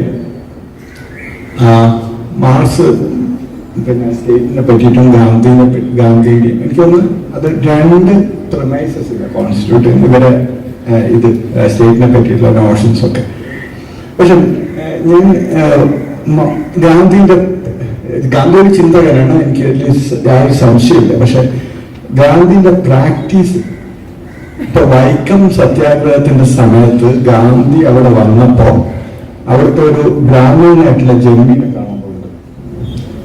അവിടെ ഈ ഗാന്ധി ഇതൊക്കെ പറയുന്നുണ്ടെങ്കിലും അവിടെ അദ്ദേഹമായിട്ടുള്ള കൺവെർസേഷൻ എന്ന് പറയുന്നത് ജനലിന്റെ ഉള്ളിലൂടെ ഗാന്ധിയോട് സംവദിക്കുന്ന ഒരു ബ്രാഹ്മണനായിട്ടുള്ള ജന്മിയുടെ കാര്യമാണ്. അപ്പൊ ഗാന്ധി അത് കൃത്യമായിട്ട് ആ ജാതിയുടെ എല്ലാ റൂൾസും എന്താ പറയുക അനുസരിക്കുന്നുണ്ട് അവിടെ. അപ്പൊ ഗാന്ധിന്റെ അതേസമയത്ത് മാർക്സിനെ സംബന്ധിച്ചോളം ഇത് അനുസരണയുടെ കാര്യമില്ല, പാലായനത്തിന്റെ കാര്യമാണ്. ഈ എസ്കേപ്പ് എന്ന് പറയുന്ന ഒരു കാര്യം മാഷ് എങ്ങനെയാണ് കാണുക എന്നുള്ളതാണ് എൻ്റെ ഒരു അടുത്ത ചോദ്യം.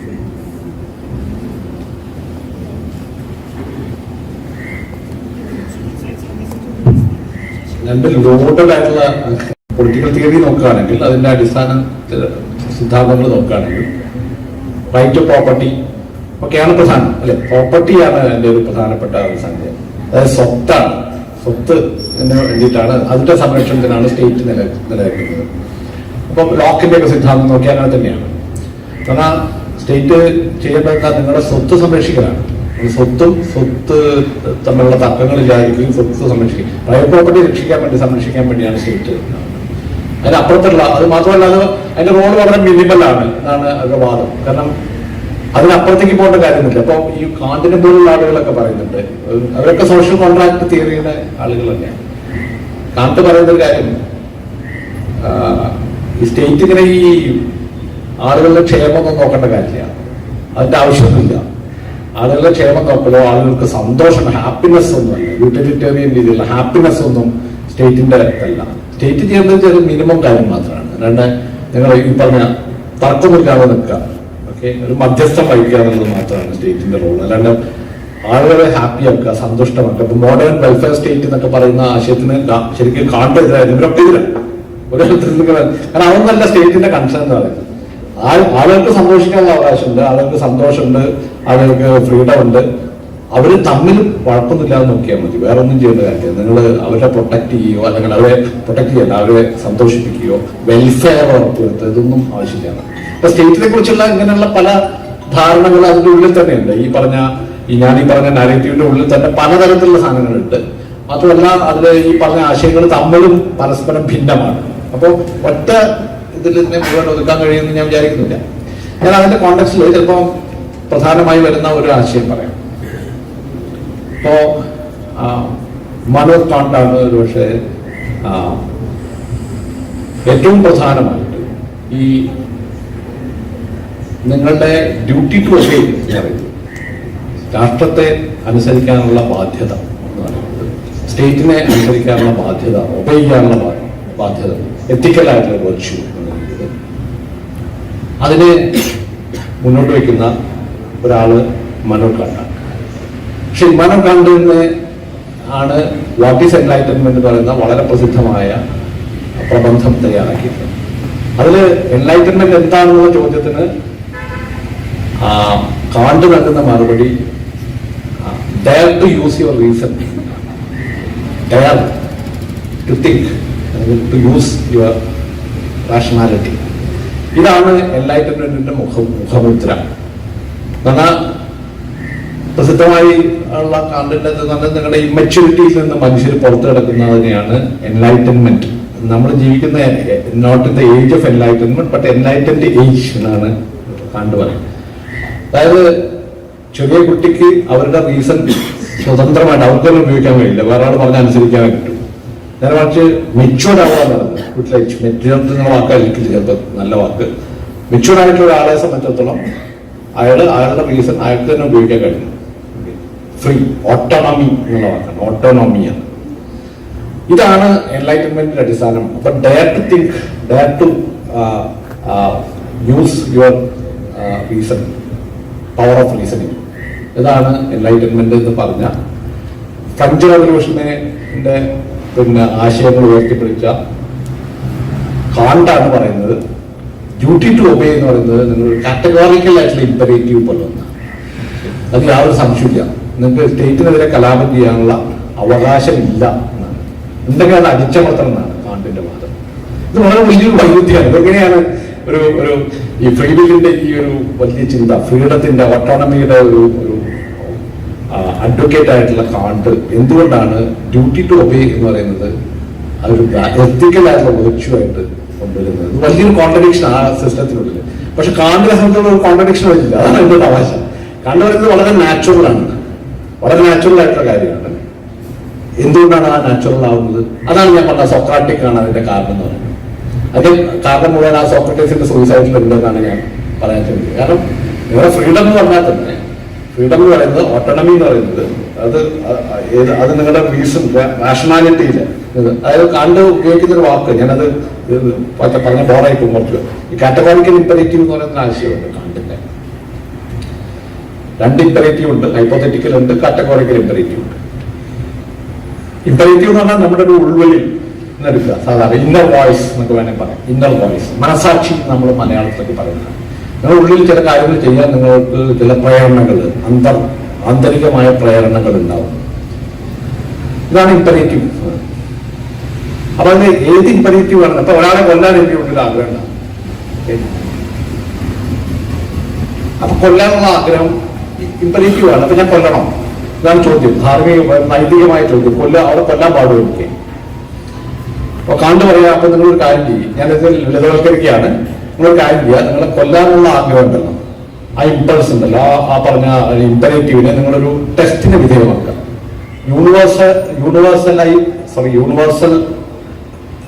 യൂണിവേഴ്സലൈസ് ചെയ്യാം. യൂണിവേഴ്സലൈസിബിലിറ്റി എന്ന് പറയുന്ന ആണ് കാണ്ട് ഉപയോഗിക്കുന്ന വാക്ക്. ആ ടെസ്റ്റിന് വിധേയമാക്കി നോക്കുക. അതായത് ഇപ്പൊ ഞാൻ ഒരാളെ കൊല്ലുന്നത് അത് എന്തുകൊണ്ട് ശരിയാവും? ശരിയല്ല. കാരണം ഞാൻ ഒരാളെ കൊല്ലുമ്പോൾ കൊല്ലാനുള്ള എന്റെ ഈ ഇമ്പറേറ്റീവ് മറ്റൊരാൾക്ക് ഞാൻ അനുവദിച്ചു കൊടുക്കണം. അപ്പോഴാണ് യൂണിവേഴ്സലൈസിബിൾ ആവും. എല്ലാവർക്കും ആ റൈറ്റ് ഉണ്ടെന്ന് നിങ്ങൾ അംഗീകരിച്ചാൽ നിങ്ങൾ തോന്നും. പക്ഷെ എല്ലാവർക്കും കൊല്ലാനുള്ള റൈറ്റ് ഉണ്ട് എന്ന് അംഗീകരിച്ചു കഴിഞ്ഞാൽ പിന്നെ എനിക്ക് ജീവിക്കാൻ പറ്റില്ല, കാരണം ആളെന്റെ കൊല്ലും. അപ്പൊ യൂണിവേഴ്സലൈസ് ചെയ്യുമ്പോൾ അത് കോൺട്രഡിക്ടറി ആയി മാറും. നേരെ കൊല്ലാത്തത് എന്നുള്ളത് യൂണിവേഴ്സലൈസ് ചെയ്യാൻ പറ്റും. കാരണം ഞാനും കൊല്ലാതിരിക്കാം, അയാളും കൊല്ലാതിരിക്കാം, എനിക്കും അയാൾക്ക് ഒരുമിച്ച് ജീവിക്കാം കൊല്ലാതെ. അപ്പൊ അത് യൂണിവേഴ്സലൈസിബിൾ ആയിട്ടുള്ള ഇമ്പറേറ്റീവ് ആണ്. ദൗ ഷാൽ നോട്ട് കിൽ എന്നുള്ളത്, കൊല്ലരുത് എന്നുള്ള ബിബ്ലിക്കൽ ഒക്കെ, അത് യൂണിവേഴ്സലൈസിബിൾ ആയിട്ടുള്ള ഒരു ഇമ്പറേറ്റീവ് ആണ്.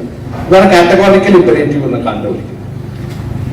അങ്ങനത്തെ യൂണിവേഴ്സലൈസ് ചെയ്യാവുന്ന കാറ്റഗോറിക്കൽ ഇമ്പറേറ്റീവ് എന്ന് പറയുന്ന വിളിക്കാവുന്ന ഒരു സ്റ്റാറ്റസ് ആണ് ഡ്യൂട്ടി ടു ഒബേ എന്നുള്ളതിന് കാട്ടുകൊടുക്കുന്നത്. സ്റ്റേറ്റിനെ ഒബേ ചെയ്യുക എന്നുള്ളത് നിങ്ങളുടെ ഒരു ഇമ്പറേറ്റീവ് ആണ്, അതൊരു കാറ്റഗോറിക്കൽ ഇമ്പറേറ്റീവ് ആണ്. കാരണം ഒബേ ചെയ്യാതിരുന്നാൽ നിങ്ങൾ മറ്റൊരാളെ ഒബേ ചെയ്യാൻ അനുവദിക്കുക, ഡിസൊബേ ചെയ്യാൻ അനുവദിക്കുക എന്നാണ്. മറ്റൊരാൾ നിങ്ങൾ ഡിസൊബേ ചെയ്യുന്നതിന് സിസ്റ്റം ഇല്ല. ഇതാണ് സോക്രട്ടീസ് പറഞ്ഞത്. സിസ്റ്റം ഞാൻ ഉണ്ടാക്കിയതാണ്, എന്റെ തന്നെ രൂപമാണ് സിസ്റ്റം, ഞാൻ തന്നെയാണ് ഈ സിസ്റ്റം. അപ്പൊ ഈ സിസ്റ്റത്തിൽ നിന്ന് ഒളിച്ചോടാന്ന് പറഞ്ഞിട്ടുണ്ടെങ്കിൽ ആ സിസ്റ്റം ഇല്ലാതാവാന്നായിരുന്നു. സിസ്റ്റത്തെ എതിർക്കാൻ പറഞ്ഞാൽ സിസ്റ്റം ഇല്ലാതാവാന്ന്. അതുകൊണ്ട് ഡ്യൂട്ടി ടു ഒബേ എന്ന് പറയുന്നത് ഓട്ടോണമിയുടെ ഭാഗമാണെന്നാണ് കണ്ടത്. നിങ്ങളുടെ ഓട്ടോണമിയുടെ സെൽഫ് റൂളിന്റെ ഭാഗമാണ് ഡ്യൂട്ടി ടു ഒബേ എന്ന് പറയുന്നത്. ഒരു കോൺട്രഡിക്ഷൻ ഇല്ല എന്നാണ് ഞാൻ ഇതൊക്കെ കൂടിയാണ്, ഇതൊക്കെ അടങ്ങിയതായിരിക്കും ഒരു പക്ഷേ അതിൻ്റെ ഉള്ളിലുള്ള കോൺട്രഡിക്ഷൻസ് ഒക്കെ ഉണ്ട്. അതുകൂടി ഉൾപ്പെടെ ആണ് അതിനെ കാണേണ്ടത് എന്ന് തോന്നുന്നു. രണ്ടാമത് പറഞ്ഞാൽ വിട്ടു അതുകൊണ്ടാണ് ഞാനത് അതിന് റെസ്പോണ്ട് ചെയ്യുന്നില്ല. ഗാന്ധിയുടെ ഞാൻ നേരത്തെ പറഞ്ഞ പോലെ തന്നെ ഗാന്ധിയുടെ ജീവിതത്തിൽ ഉടനീളം ഞാൻ പറയാം, ഞാനൊരു പേപ്പർ എഴുതിയിട്ടുണ്ടായി, ഗാന്ധി വിഷാദ യോഗം എന്നാണ് ആ പേപ്പറിന്റെ മലയാളം ടൈറ്റില്. ഈ അർജുന വിഷാദ യോഗം പോലെ ഗാന്ധിയുടെ ഓരോ ഇത് മാത്രമല്ല, ഈ പിന്നെ നേരത്തെ സൂചിപ്പിച്ചത് മാത്രമല്ല, ഗാന്ധി ഗോവധത്തെ കുറിച്ചുള്ളതാണെങ്കിലും എല്ലാ കാര്യങ്ങളിലും ഗാന്ധി എടുത്ത നിലപാടിന് മുഴുവൻ, ഗാന്ധിയുടെ ഈ പരീക്ഷണങ്ങൾ മുഴുവൻ, സത്യാന്വേഷണ പരീക്ഷകളിൽ മുഴുവൻ ഈ ധാർമ്മികമായ നേരത്തെ പറഞ്ഞ ഈ പ്രതിസന്ധി, ഈ ഒരു ക്രൈസിസ്, ഈ ഒരു ഡിലമ, അത് മുഴുവൻ കാണാം, എല്ലാത്തിലും കാണാം. അത് മാത്രമല്ല നയം, അത് കൂടിയാണ് ഗാന്ധി വന്നത്. ഞാൻ ഗാന്ധി ഒരിക്കലും ഒരു പിന്നെ ഒരു വളരെ എന്താ പറയാ ഉൾപ്പെടുത്തമുള്ള ഒരു ആശയം മുന്നോട്ട് വെച്ചൊരു ചിന്തകനായിട്ടേ കാണുന്നു. ഒരു വ്യക്തി എന്നുള്ള എനിക്ക് മാത്രമേ കാണുള്ളൂ. പക്ഷെ അതിലുള്ള ഈ സ്റ്റേറ്റിനെതിരായിട്ടുള്ള ഈ ചിന്തയുടെ ഡിസൊബീഡിയൻസിന്റെ യുക്തി അത് എന്താണെന്നുള്ളത് പറയാൻ ശ്രമിച്ചു എന്ന് മാത്രമേ.